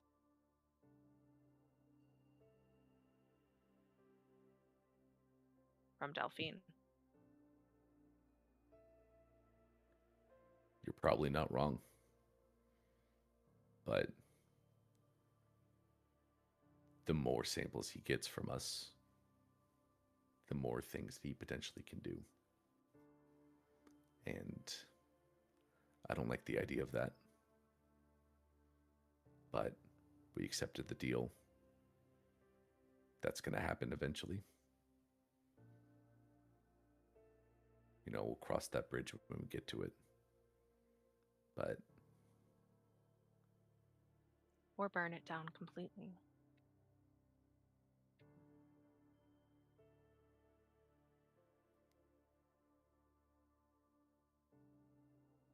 Spud's useful. Spud's helping. And I don't know if burning that bridge is the right decision. I'm not saying it's the decision to make. But there's always options A through Z. That just happens to be one of them.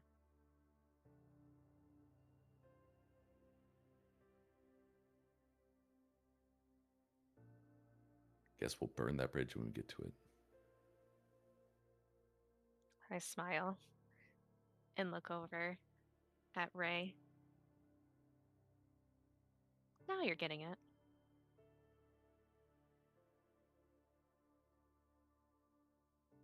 And with that, we transition to our next scene. Our next scene takes us to a dockside bar, a place called the Split Helm, a bar belonging to Jace, also known as Dreams in Decay, a theurge of the Sept. This has become a meeting and gathering place for the Ratkin ever since they were extended the invitation of hospitality, something that they have been taking a great deal of care to maintain and taking a little bit of advantage of it when the opportunity presents itself. So when Forged looks to meet with the Ratkin, he's told exactly where to go. And so he arrives at the bar, which has become a little bit more crowded with bikers and truck drivers and types that you wouldn't expect, not just those from the docks, not just sailors or transporters. You see a couple of individuals wearing vests that have the Howlers patch on the back. And you see some truck drivers wearing uniforms for different trucking companies. But that's not who you're looking for. Instead, you're brought to a small back room that appears to be under construction at the bar. And here, sitting around a folding table with several folding chairs, are the Ratkin. Being youths ranging from 16 to maybe even 21 years old, they're a motley gang of about 6 at this present time. One of them being Skeeter, a very gangly, kind of younger man, maybe 17, 18 years old looking, wearing a stocking cap, a tank top, and really, really loose-fitting pants.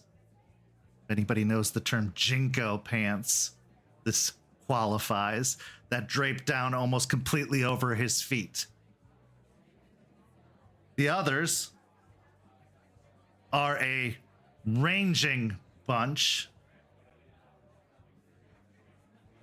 of all shapes and sizes.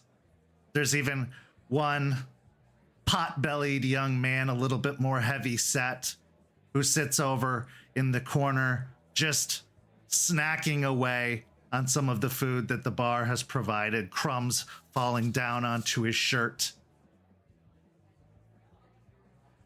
But as you come in, Skeeter, who you recognize being the individual who stole your wallet, looks up and gives a half 2-finger salute. Sup, cuz? Forge walking in with this classic muscle tee to really show off his bod, wearing some jeans some dirty jeans as he'll look around. He'll just say, "Damn, bitch, y'all live like this? That's crazy." And he'll walk on in, making himself like immediately comfortable. Like if there's another chair, he'll grab it, pull it up, and sit down, putting his feet up on the table. He'll look at the rest of them. You want a slice of pizza? It's free. Oh shit, that free pizza? Shit, I'll think about just ordering some. Hold on. And he'll look for the pizza, get the pizza. You can see that there's several pizza boxes, most of them empty, but maybe a pizza and a half left as you help yourself to a slice. So what brings you... Oh, what are the toppings? The toppings are sausage and mushroom on one pizza, and the other is just a classic pepperoni and cheese. Forge takes a sausage and mushroom, takes off the mushrooms, and then takes the pepperoni, a slice of pepperoni. So what brings you down to our lovely side of the city? Figured after our last little run-in, I stop by and see how y'all are doing, considering, y'all are kids of, rat, however the fuck that works. I don't know if he actually can have kids, but he was telling me some wild fucking things, so. I mean, I suppose we're just as much his kids as you are his kid. So I guess we're a little bit closer related in that way. So you're like, more like how I am, with the whole like changing and shit. Yeah. Yeah, it's like that. We weren't always this way. Oh, were you also like normal dudes before this, or like normal rats before this, or what was like the whole shit with that? Mostly dudes, except for him. He jerks the thumb over towards the pot-bellied young kid. That one was born a rat. He's still trying to get used to human things.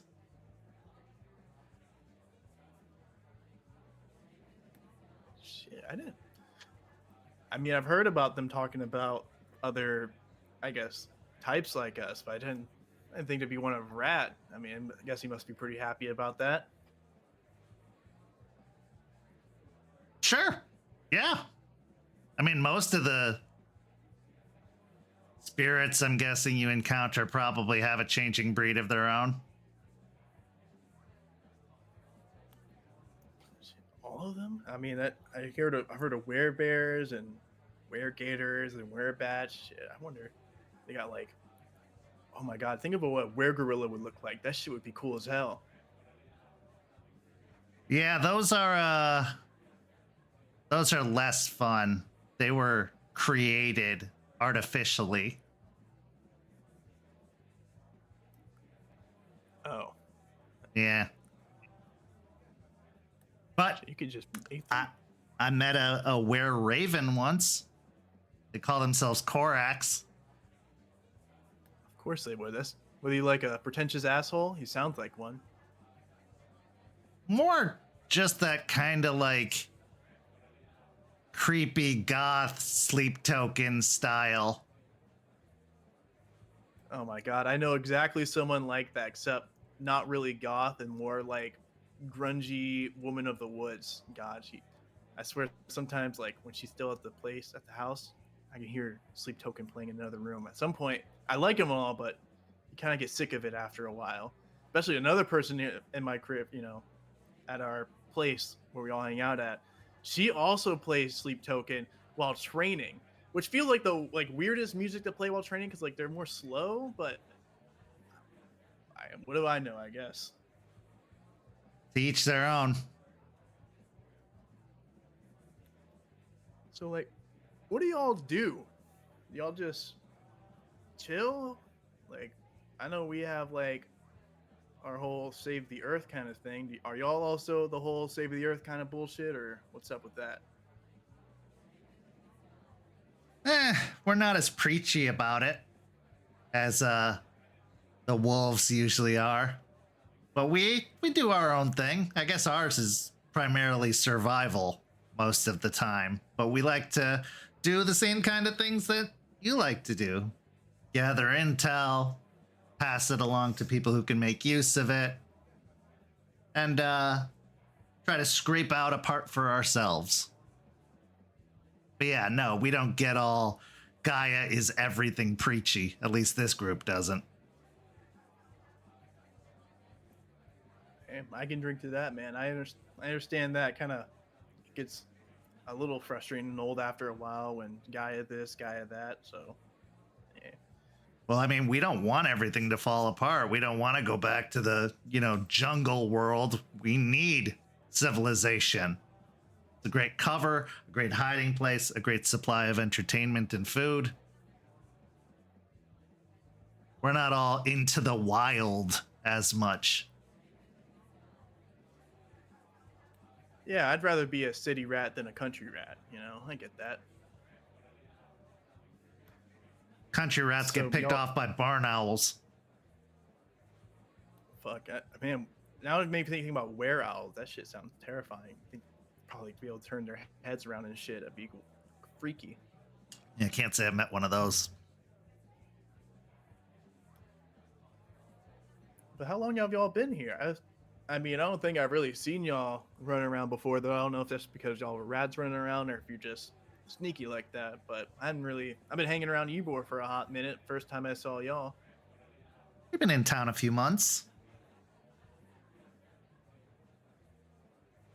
First of us arrived here probably almost a year ago.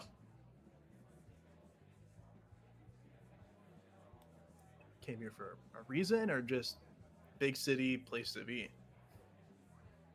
You know that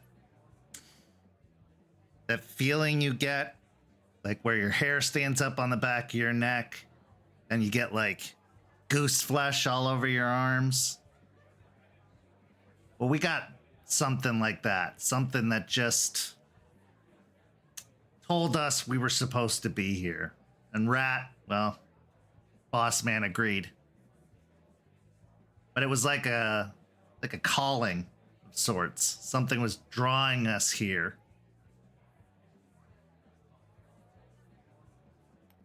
Fair enough, I suppose. That like a year ago that happened. That's how the adjustment been here. I know, kind of a shitty place for us considering the whole scary blah blah fuckers around and all this fungus bullshit. Yeah, I mean, all big cities are the same. They all have the same kinds of problems. These are a little extreme on this side of things, but if you know how to blend in, if you know how to go unseen, the fangers don't bother you. I imagine they're the type that if you stay out of their business and bullshit, they'll kind of leave you alone, at least with the vibe I get. Yeah, kinda. But their business is very juicy. I can imagine. Just imagine what kind of parties they get up to when you got like nothing but time and money. I mean, it sounds like all of them are pretty rich or got something going on. I mean, imagine being like 500 years old and broke. At that point, just like off yourself, Yeah, I couldn't deal with the whole immortality thing. Life's just too much enjoyable because it's short. If it's just never ending, I'd imagine it gets boring. Also, the diet. Blech. Yeah, a whole blood diet sounds kind of shitty. But I never really gave much thought about the whole immortality thing. I mean, I think that goes for all of us, but especially us. We're kind of shipped off to being told that you ain't gonna make it past like 25. So the idea of going past that has been kind of out of the brain. You don't make it past 25 if you're dumb. Throwing yourself at every scary thing that comes around. You got to be smart. Got to think with that other part, your brain, not just your muscles.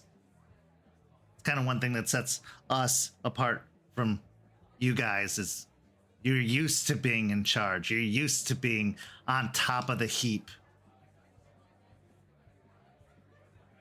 It's almost like it's in your bones to be cocky, to be self-absorbed, to think of yourself as the ultimate predator.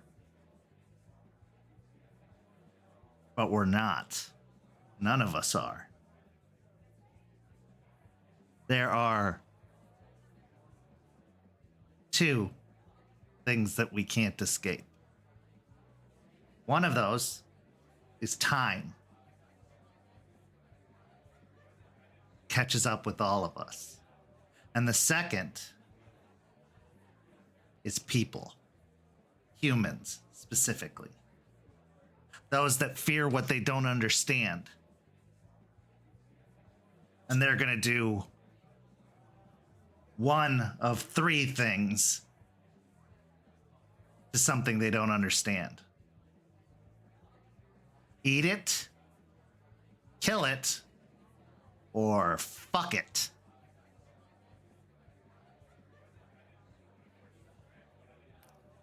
Shit, cuz how old are you? You're spitting facts at what, like 18? 19? 19. Shit, what the fuck you been going through, man? Well, I turned when I was 14. So I've had a little bit of time in the old changing breed incubator. Pick up a few things along the way. That make you like 40 years old in rat years? I don't even want to do the math on that one.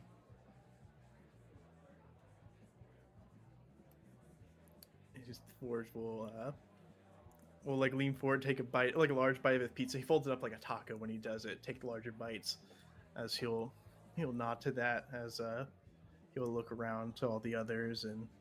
Oh, let me introduce you. Yeah, that's Dodger, Ollie, Malin, and Scabs. He points to the more rotund young man as Scabs. I mean, I've heard worse names, won't lie. Nice little band you got going here. What y'all do for fun around here besides just checking dumpsters? Well, same thing you do. Except, we try to keep our head down out of it. Don't want to draw a lot of attention. We're not the heroes of Ybor, after all. Forge will look surprised for a moment, but just laugh to himself. Like, laughing so hard that he, like, has to take his feet off the table. He sits forward as he'll... Shit, I should have probably known y'all pick up on that. Look, it's... Yeah, when are you going to start wearing tights? Malin loves guys in tights. I mean, you're not wrong about that. You're not wrong about that, dog. But nah, man, Look, it's just when you fuck around with people that aren't causing a scene or people actually like, everyone calls you the villain for. Everyone gives you shit about it. But when it's someone that no one likes, someone that is causing an actual problem, if you give them shit, people will actually thank you for it. People will call you a nice guy and give you shit. So it's like gaming the system, instead of picking on everyone and getting shit for it, you just look out for the people that need to be picked on, and everyone thinks you're a great guy. That's an interesting philosophy. A change of heart for you, if I heard your original name correctly. I'm pretty sure you all did, considering how you yelled at me. You're lucky that rat stepped in, by the way. I guess. But, I mean, used to be a little different. I was a little more nonchalant, kind of, maybe a little more badass. It was just, I had a different mindset back then, but shit changes, life changes you. When you got a bunch of bullshit suddenly dropped onto your plate, it kind of changes your mind a little bit. It changes what you think about. Bullshit like a baby mama. Before's like leans back in his chair, lets out a deep sigh. I figured that a rat or one of you fucks would be finding that shit out. But what was it, rat, or y'all just happened to see what was going on? Honestly, it was just a lucky guess. There's only a few things that change somebody so dramatically. Either finding God, which is definitely not your deal. falling in love, or family?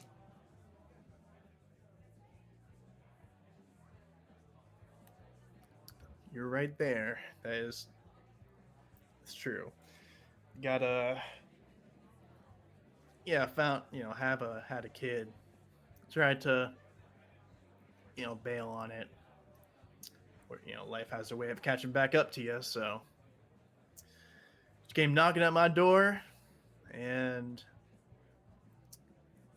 well, I had to stay here, so figured I'd try and make shit work. Didn't really go according to plan, but, I mean, whatever does. Why'd you have to stay here? Man, good at what you do, huh? The whole information gathering. It's I'll humor y'all just for a moment here. I got sent from Hell, Michigan down here. They were the whole like, we're gonna send you down here as a it was like a weird idea of like summer camp. Like, we're gonna send you to this hell zone. If you get better, then you may come back, and if not, then die down there. It's like some weird shit like that, and so kind of had to stay down here, and also just weird that may sound, pack grew on me like mold, so rather not just leave them hung and dry. After all, I'm like the second strongest dude here. They'd be kind of fucked without me. Yeah. But that's not who you used to be.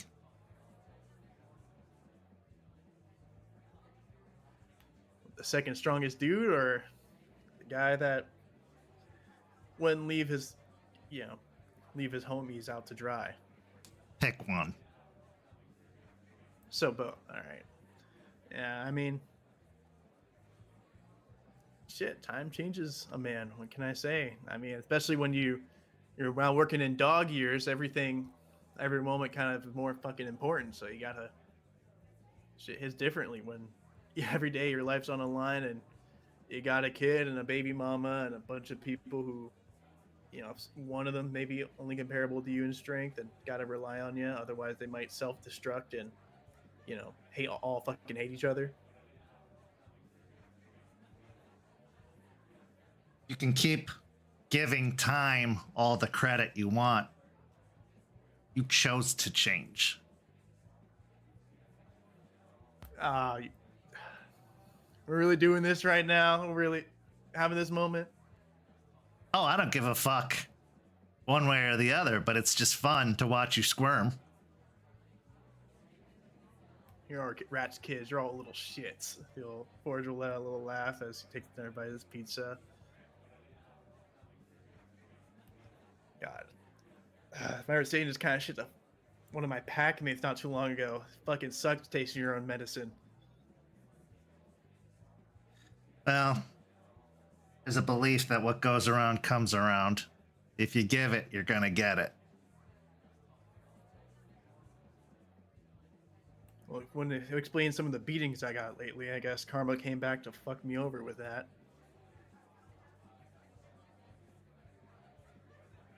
So what's your stake in all this? What's your interest? Why fight the good fight?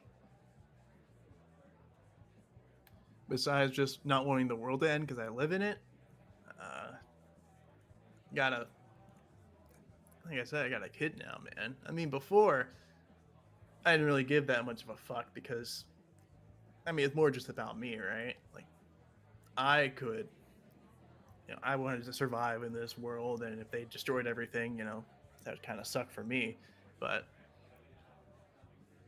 I got a little homie now coming up in this world. I mean, if I kind of should make it better for him, right? I mean, it'd be the right thing to do.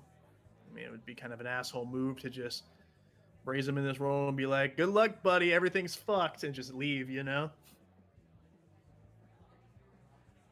Isn't that sweet?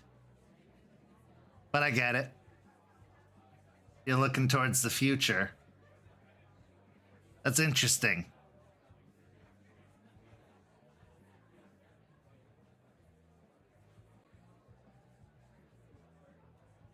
Why'd you seek us out? Other than just a good hang. That was one of the reasons. I mean, y'all aren't squares like all the other fucks I've been around, so it's actually been nice to chillax again. During, homies I normally hang out with also went into the hospital and they're not doing so good. So, yeah, it's partly just think kind of that, like. I mean, like, it's gonna sound like kind of pussy shit, but Rat gave me a chance when no one else would, right? He saw me sitting there, saying I was garbage, but he likes garbage, so he fucked with me. All the other patron spirits did jack shit, so maybe it's a way of me paying him back a little bit, hang out with his little homies, see how they're doing, make sure y'all, aren't getting screwed over or killed or beat up by anything.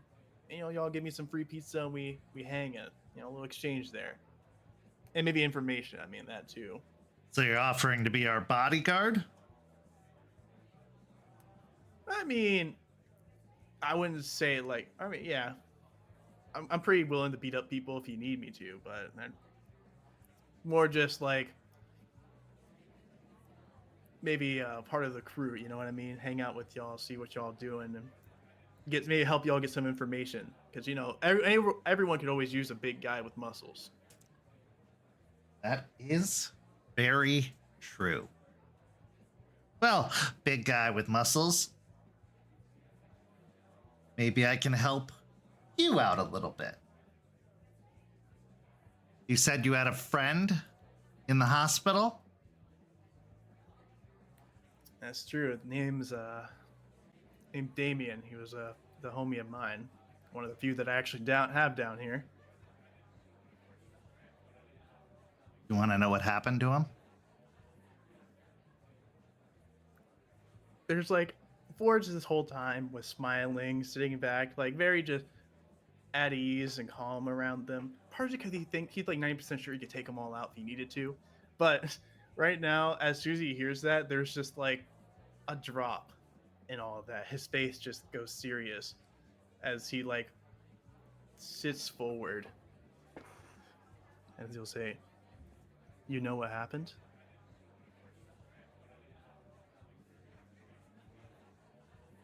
Not yet, but I can find out. There's a maybe tense moment of staring from Forge as after a moment of silence he'll say, "Good. As soon as you find out, let me know. And I'll beat up whoever the fuck you need me to beat up. Got it?"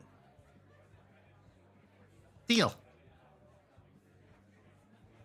As Forge will actually take his hand and he'll spit in it as he'll offer his hand.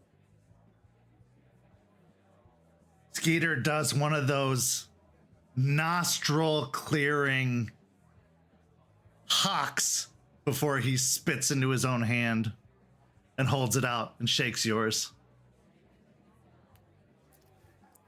Forge will shake it. There's definitely a little bit fuck. Yeah, that's so disgusting. As to get back at him, he's gonna activate his odious aroma just to stink bomb the fucking room. He'll stand up and say, "I gotta start training. I got someone on my ass about training, and if I miss that shit, they're gonna literally knock my jaw out. So I gotta get going. But y'all got a number y'all use, or y'all just hang here?" We're usually around here. You call, leave a message with the bartender. I'm sure you can get a hold of us. The smile and nod to that as he'll as walking out and says, "All right, fuck off, all you. Nice meeting ya." As he'll go up the door and give him a wave bye. Go fuck yourself, bing bong. Bing bong. As you head out, you all of a sudden hear them go, "Scabs, what the fuck, man?" Goes, "Wasn't me." What's going through your mind after this conversation with the Ratkin? Forge was just expecting a nice chilled time with some like-minded individual, and he did get that. But there was something more that he didn't expect, some actual like genuineness in this conversation, which he didn't really think that was possible with people like that. You know, he always thought that mushy emotional shit was for like pack mates or like the serious people, but having like laid chill back friends who actually you can talk that shit with and not devolve into immediate emotional depression, it's nice. The main thing is on his mind right now is the comment about Damien, about what they can find out what happened to him, because that just almost thinking about that fuels that inner fire, that inner anger. Like there's a wolf in the back of his head gnawing at trying to immediately trying to get him to find out immediately, trying to get him to get back so that he can go back to Damien with his head held high, knowing that he did what he was supposed to do for him. They've always protected. It's kind of their deal with it. He always protected Damien. So it kind of feels like a failure on his end. And with that, we transition to our final scene of the evening. In our final scene of the evening, we find Delphine with her former mentor, Shawn Cross, the Black Fury Theurge. Ever since his return from Michigan, Shawn has been a lot more soft-spoken even than usual. Having only one arm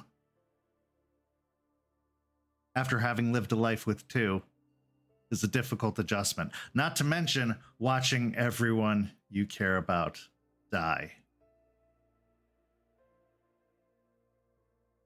It's a surefire path to Hirano or Hoglosk. But maybe, with the right help, there's a way out. Bonding over a shared trauma. Maybe Shawn still has some use in this fight, even if he is literally shorthanded. Delphine, you find Shawn sitting outside of the RV he's been staying in a camping chair. He is manipulating a sandwich in his lap that he's raising up to eat.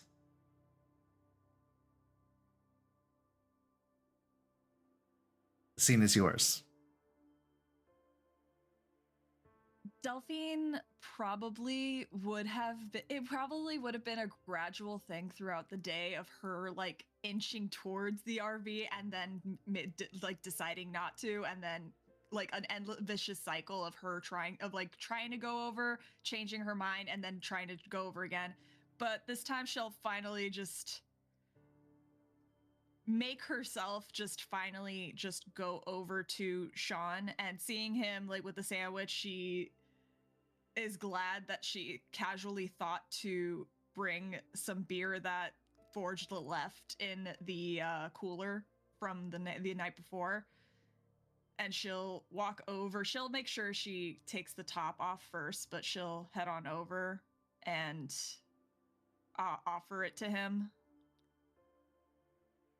He looks up and gives an appreciative smile as he sets the sandwich back on his lap and takes the beer. You know I'm not going to bite, right?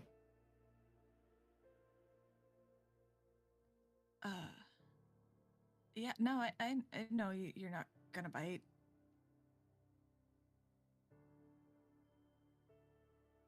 I just,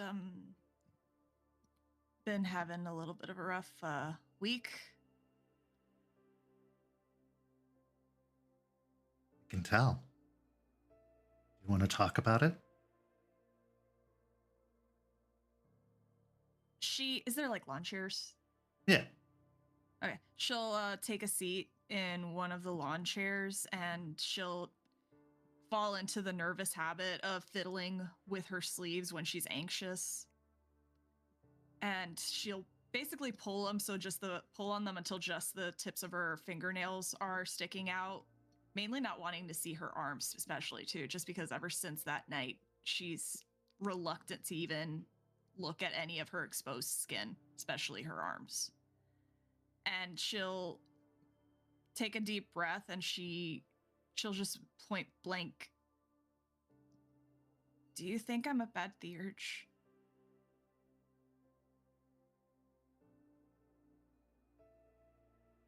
He contemplates the question. Do you?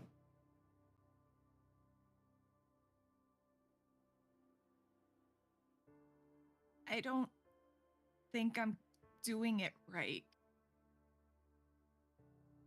I think I can't talk to spirits without them, without being lost and confused as to what they're trying to say. I feel like I don't have the skill to do this. I don't think I have the willpower to deal with the worst of it. You underestimate yourself, Delphine. You always have. Gaia chose you. She turned you on our moon. She picked you for this. The only one holding you back is you.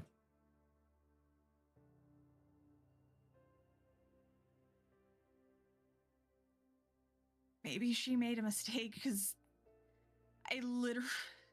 she's starting to get a little shaky. I couldn't even fight off a Bane.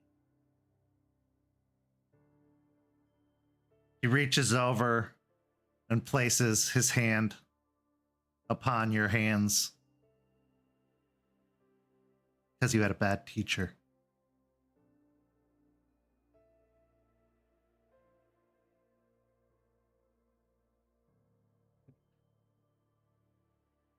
I didn't want to do. It's not as simple as black and white, Delphine. You're not going to conquer everything you encounter. And you're still so very young for a guru. It takes time, it takes practice, and it takes experience. But as long as you stand in your own way, there's nowhere to go. Can I ask you a question? She'll nod. How long has it been?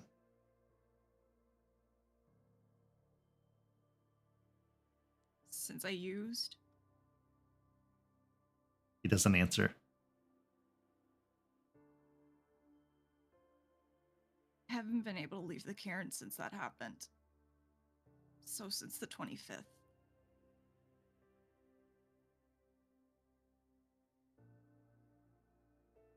You're making good progress, but I don't think that's your intention. I asked Ray to go get me some so that way I won't be useless in the mission coming up.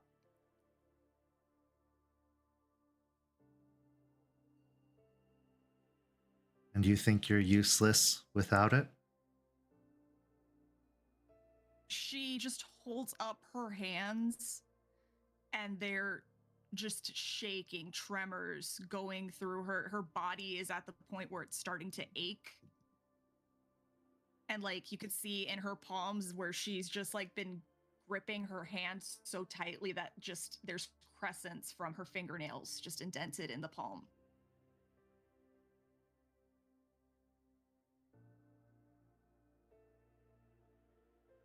Am I useless? She just looks at him then very confused as to the outrageousness of that question. No, that would be like telling Stakes she was useless. That's right. We have a handicap. Ours is physical, and so is yours to a certain point. The difference is, you can get past yours. Ours will never change. But you aren't useless because of your struggle. You aren't useless because you haven't used. Sure, you may think you're more clear-headed. You may think you're more focused. But you're not. In fact, Delphine, this is probably the most clear-headed you've been in a while. Yes, you're shaking, bouncing between cold and hot,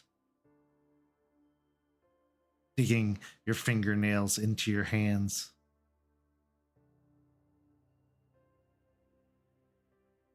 But I think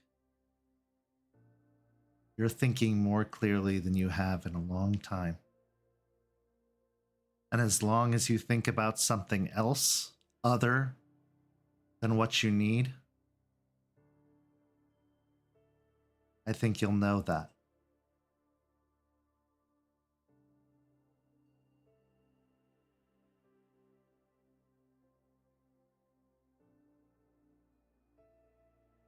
We're fighting a really bad leech with, and it can infect us. I'm supposed to provide cover from others coming over while they deal with the bigger leech. I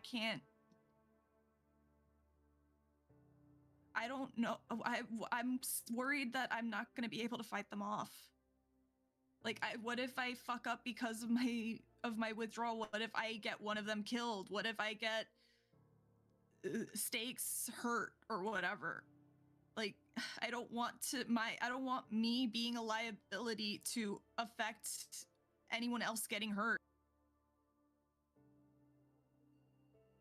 Wouldn't it make more sense for me to just use so that way I won't risk any of their lives? But you are risking their lives. As clear-headed as you think you are, you're not. Not when you're using. It's a liability. It's a dependence. You need to trust your pack to be able to hold their own. That everyone is going to do their jobs. And truth be told, even sometimes that's not enough. Everything might be going exactly as planned, and it can still turn. Believe me, I saw it with my own eyes. The minds. Yes.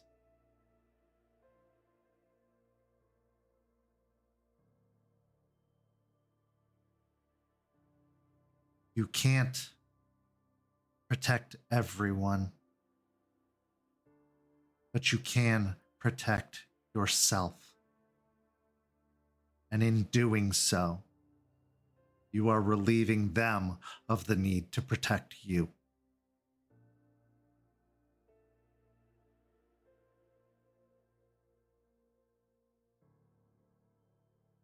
This burden you carry, you share with your pack.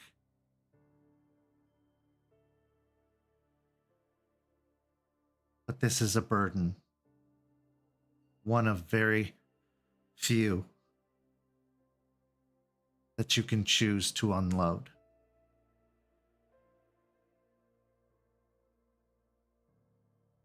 But you have to choose. And you have to stand by that choice, no matter how difficult it gets, no matter how many voices are telling you that it would be easier, that it would be better.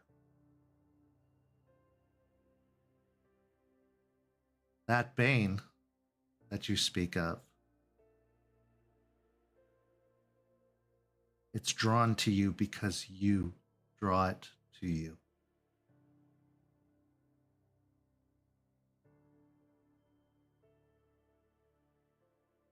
Can I tell you something very personal? She wipes at her eyes and just nods.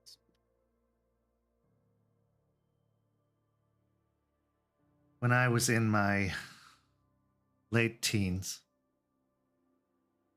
I had a fight of my own. Heroin.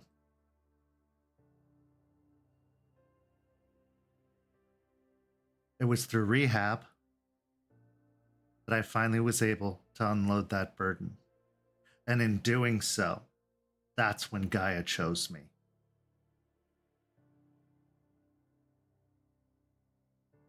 That's why I opened the ranch.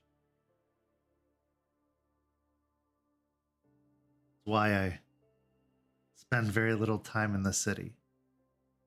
Because even all these years later, I'm still an addict.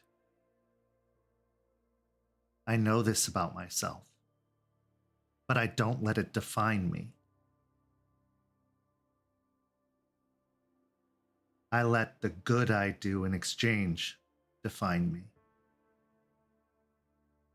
I let being a guru define me.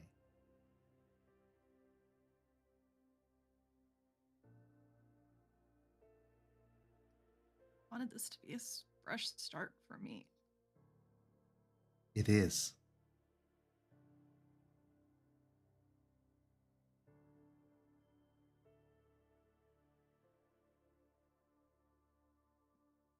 Don't make rehabs for Geru though. Like, I wouldn't be able to like go to a traditional rehab like my fucking parents wanted me to. I would hurt. It's probably a good thing that Stakes did find me because I could have changed at a fucking rehab clinic. Yes, you could have. I could have killed people.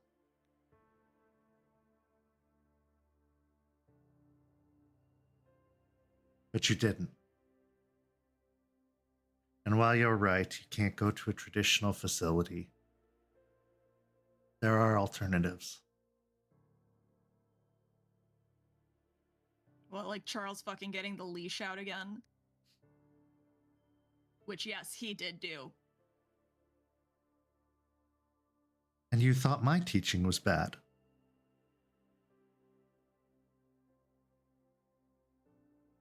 She sighs heavily.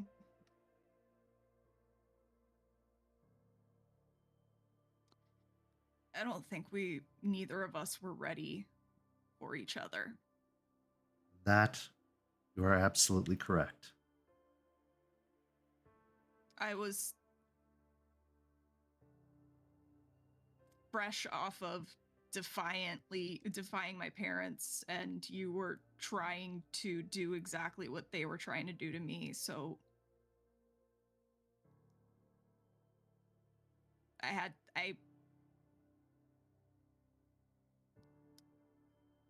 resented it. I fought against it, and I still am, because I don't like feeling like this. That Bane made me see myself. And I didn't like it. You know, I don't look in mirrors anymore.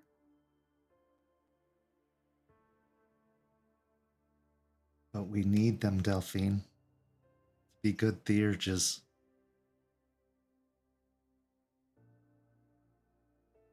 Didn't like what I saw. Then change it. Don't take the easy solution. Take the difficult path. It's far more rewarding.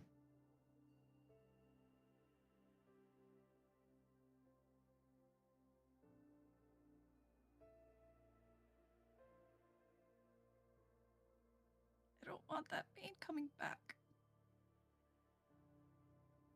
That's up to you.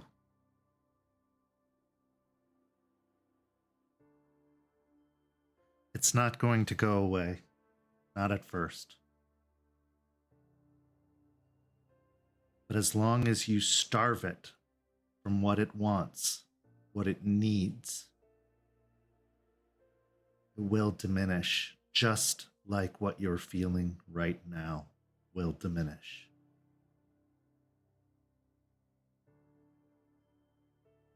She fiddles with her sleeves again and kind of side glances him. So even Fenris couldn't kill it? No. I understand the appeal of the power behind Fenris. And yes, there are things that he can do. But spirits aren't destroyed. They're just sent back. Made it go away that night. Sure he did. It was stuck. I couldn't call out to anyone. I was too far away, and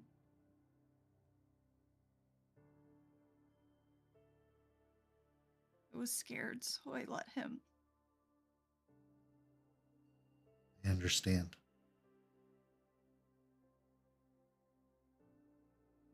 When given the opportunity to have your problem solved for you,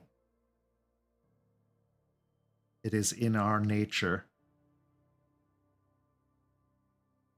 to allow it, to find the easy solution. But those solutions just cause more problems. And they What he dull. was. Sorry, go ahead. Is that what he was for you guys? An easy solution?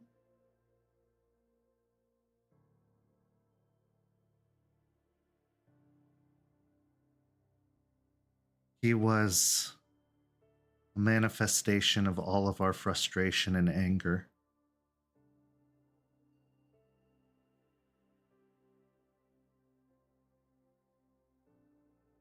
He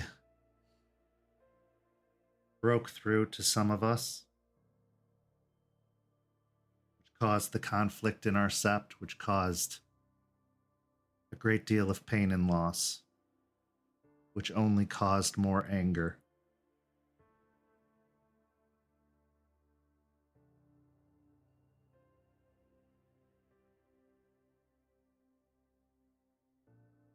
We didn't see him as a solution. In fact, we didn't even know he was there. He was just representing what we were all thinking and feeling. Anger. Fury. Indignation.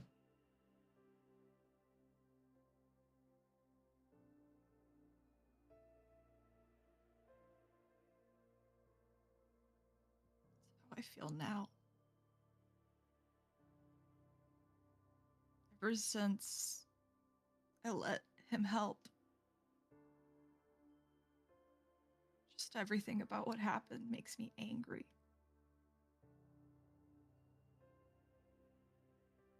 You let him in.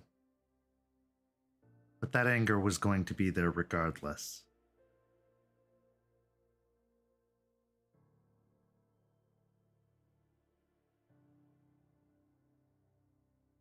I always held that over you guys, and how that you guys were working for him or not standing up to him. And I didn't trust any of you because of it. And here I am, and I fucking did it too.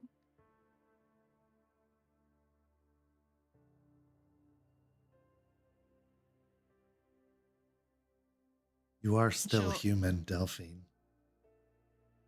You are still capable of mistakes, as were we.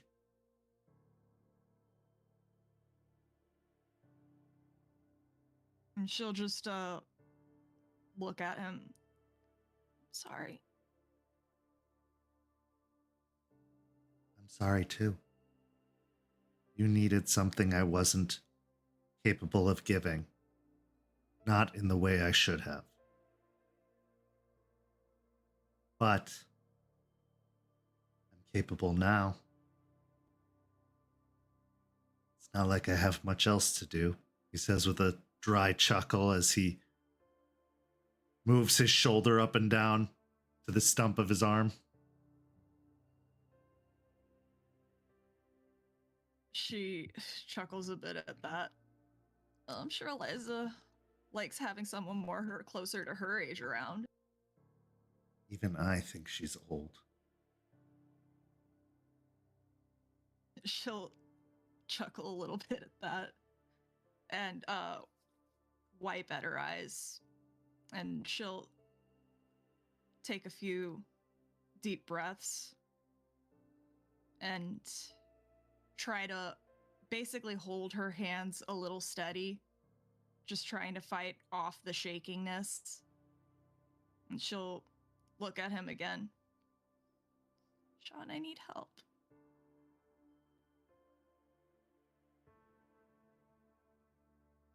It's yours.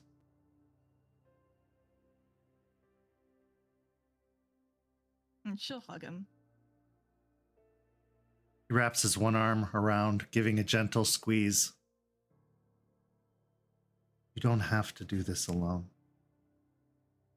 But at the end of it all, the choice has to be yours every day. Every day, even after the physical symptoms have passed, you have to wake up and make that decision. Some days will be harder than others. But as long as you keep making it, I promise you, things will be better.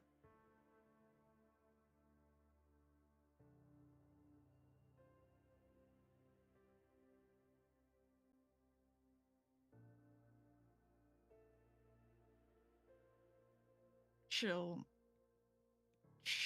just nod.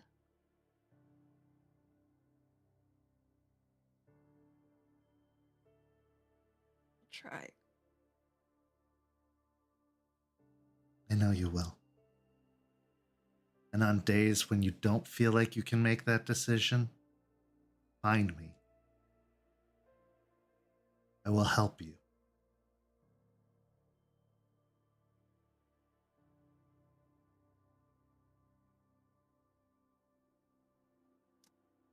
It might be a raging bitch, just fair warning. But you And remember that's that. different from hell. How?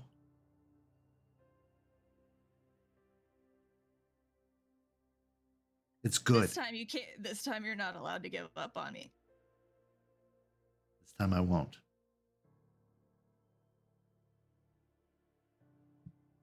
Better not.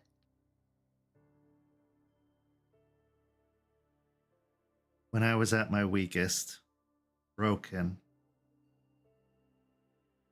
and I felt like I'd lost everything, you sat with me.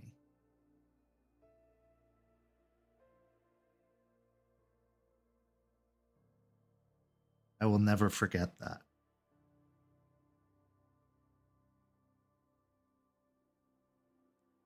Just glad that I was able to warn at least you and Stakes survived.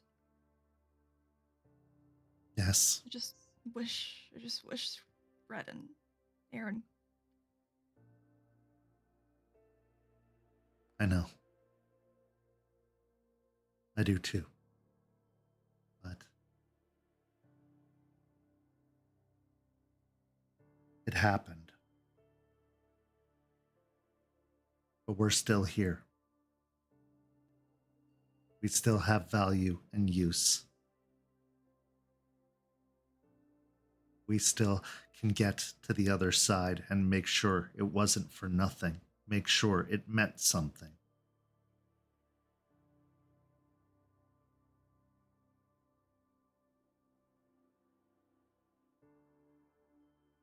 gotta also just fucking make sure that Rick doesn't get away with it.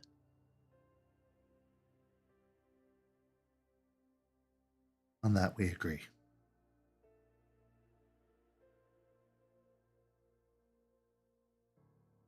Everyone wants to kill him, but I don't think it should be that easy.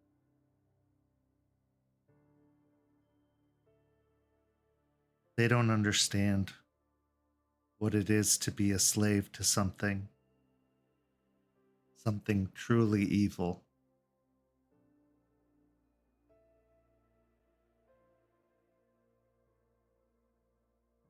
I want to believe that there's some good in him still.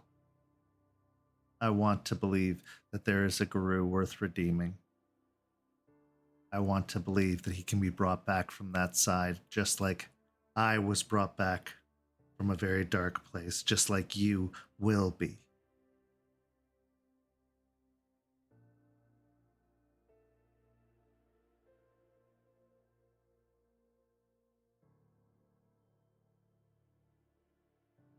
We could get him alive. I think that would be the smarter move. I think he needs to face judgment for what he did. Yes.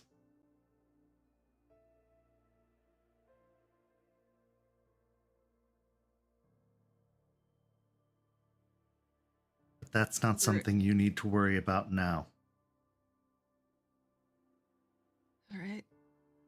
Then the real question is, how the fuck am I going to make it through our mission and not fuck anything up?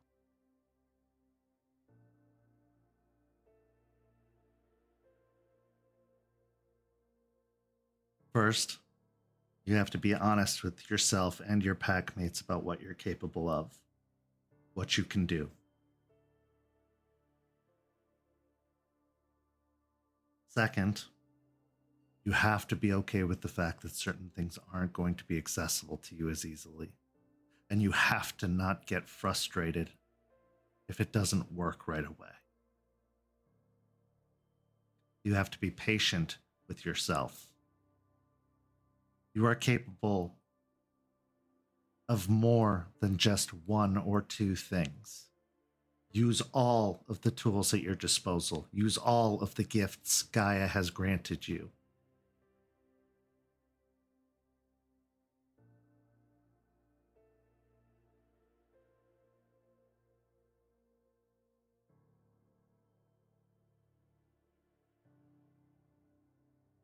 She'll think about it and nod a little bit.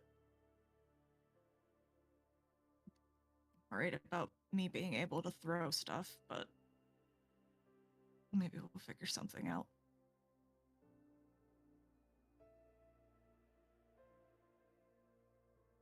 Find tools to assist you. Find other ways. If you worry that you have something holding you back, maneuver around it. Use that brilliant mind of yours. For you are clever and witty and tactful. No matter what I tried, I couldn't stop you from running off from the house to score. And believe me, I tried. Yeah, you didn't lock every window. Clearly. But that's what I'm talking about. Use that resourceful mind of yours. Come up with clever solutions, ways to work around what's holding you back. Something as simple as a ball thrower that's used for pets can be used as a weapon.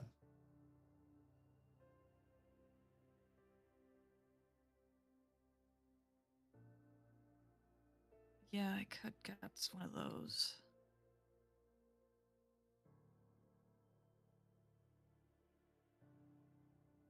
It's not a bad idea, actually. And now your mind begins to work clearly.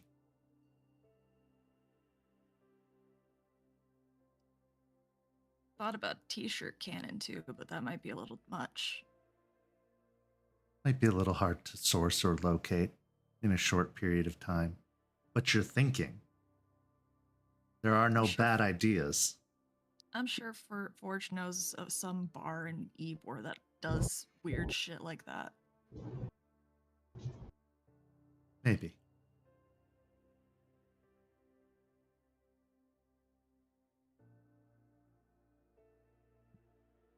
She'll take a deep breath and just sit in the chair. Breathe easy for now. With each deep breath, push out the negative thoughts, the thoughts of doubt, the thoughts of panic, the thoughts of fear, the thoughts of your substance. Make room in your mind for other thoughts. And don't be ashamed of the shakes. Don't try to hide what you're going through.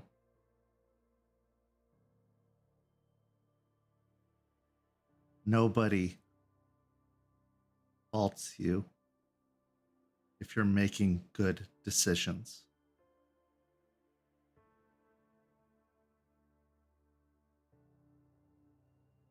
She kind of shut her eyes as he started talking because it felt very kind of like guided meditative vibes from going with it.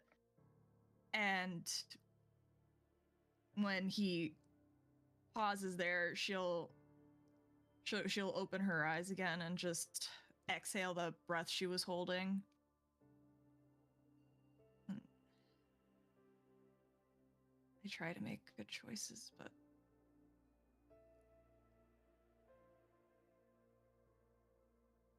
got my own demons that make it really hard.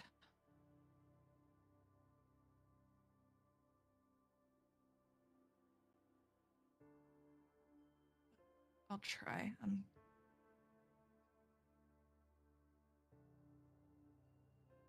It's gonna be very, very, very, very, very hard. Is already that little voice in my head is already saying, nah, fuck that. Don't forget it. But I'm trying to ignore it. Are you willing to trust me? She'll nod. He extends out his hand, palm up. Take my hand. She'll take it. He closes his eyes. And he begins murmuring something below his breath.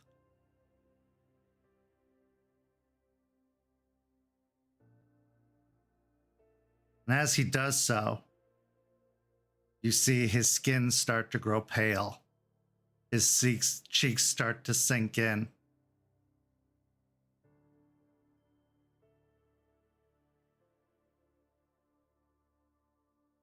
He then takes a large gasp in as you feel the shaking and tremoring leave your body. You are now down to -1 on your dice rolls, as long as you are not seeking your substance. She'll look at her hands at first, just seeing them still, because that's very bizarre for her to see her hands still, especially right now. And she looks at him. What did you do? And she looking at him too, looking concerned. What did you do? I took on some of your burden.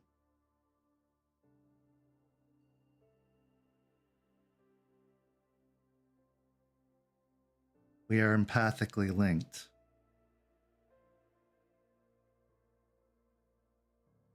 So now, what happens to you happens to me for a brief period of time. I can't remove the burden in its entirety. My body might not be able to handle it.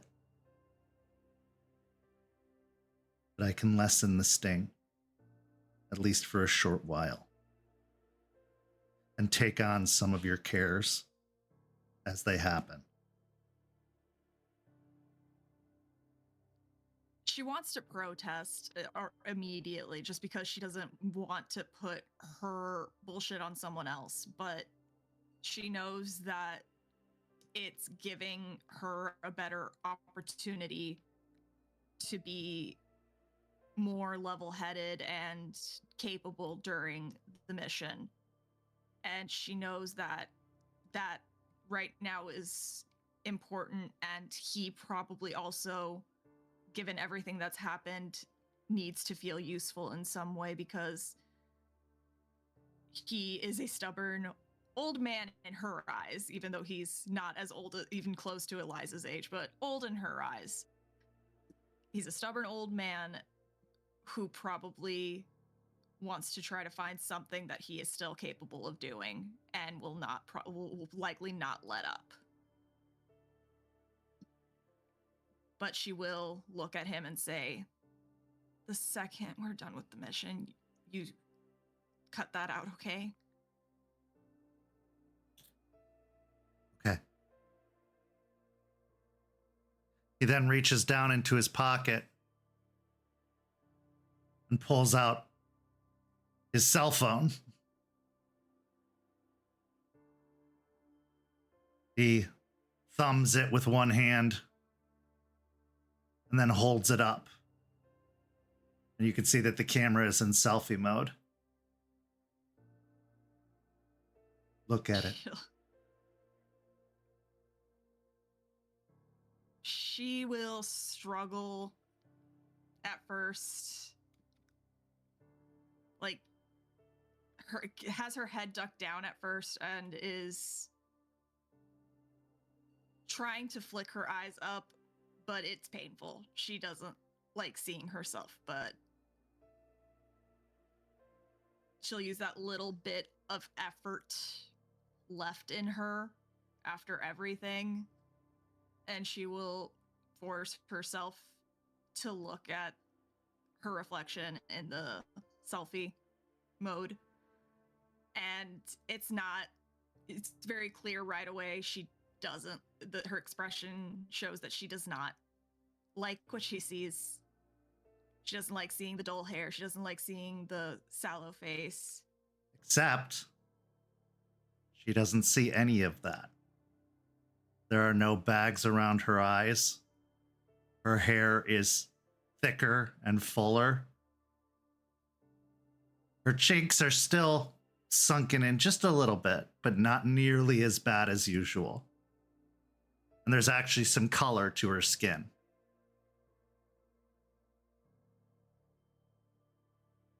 She looks at herself confused, but then just a little.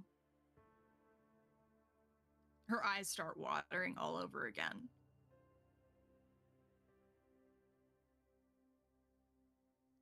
I look more like myself. Yes. And you can have all this and more with time.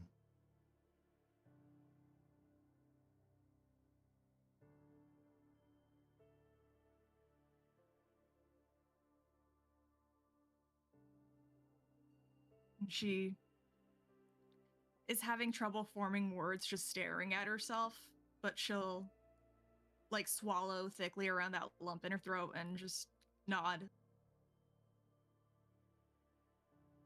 He then breaks your gaze at the phone as he turns off the screen.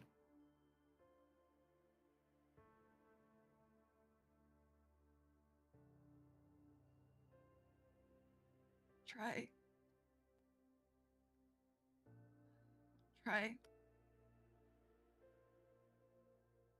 I know. You will. And as I said, when you feel like you can't wake up and make that choice, find me. Okay.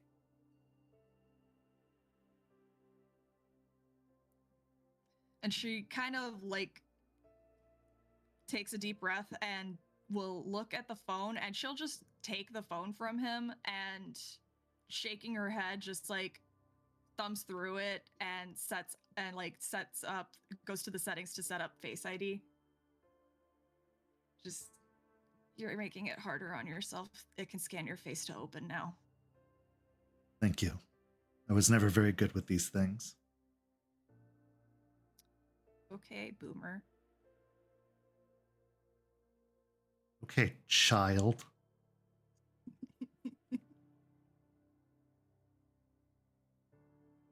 Now, I need to lay down. But I'm still here. Take a few breaths in your more healed self and appreciate them for what they are. Because you can have that if you choose it. With that, he slowly pushes himself up from the chair, and if you thought he looked frail before,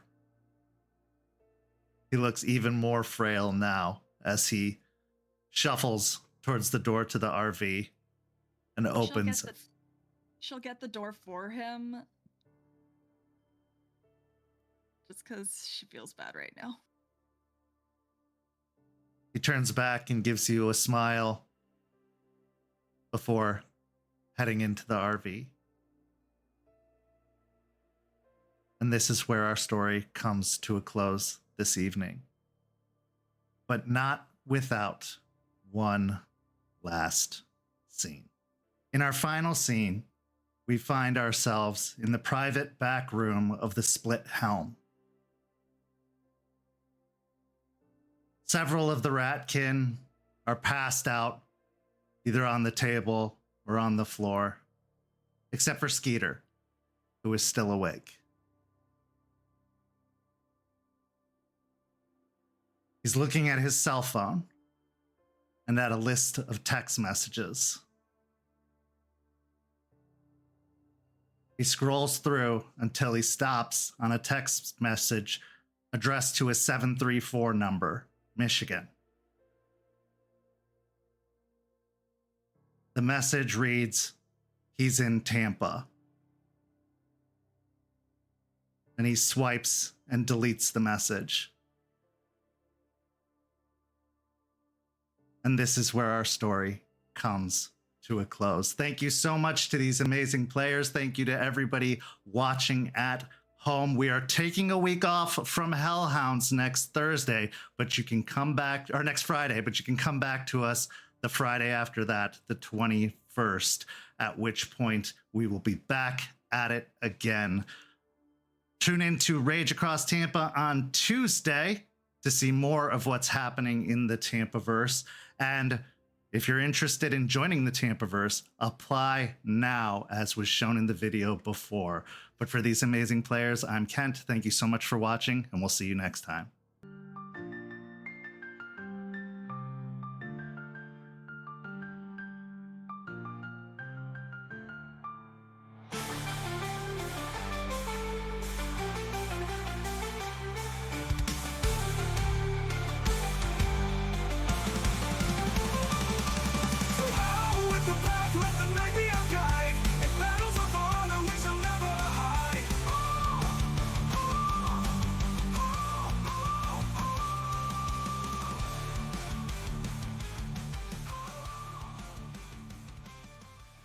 This has been a St. Petersburg by Night production.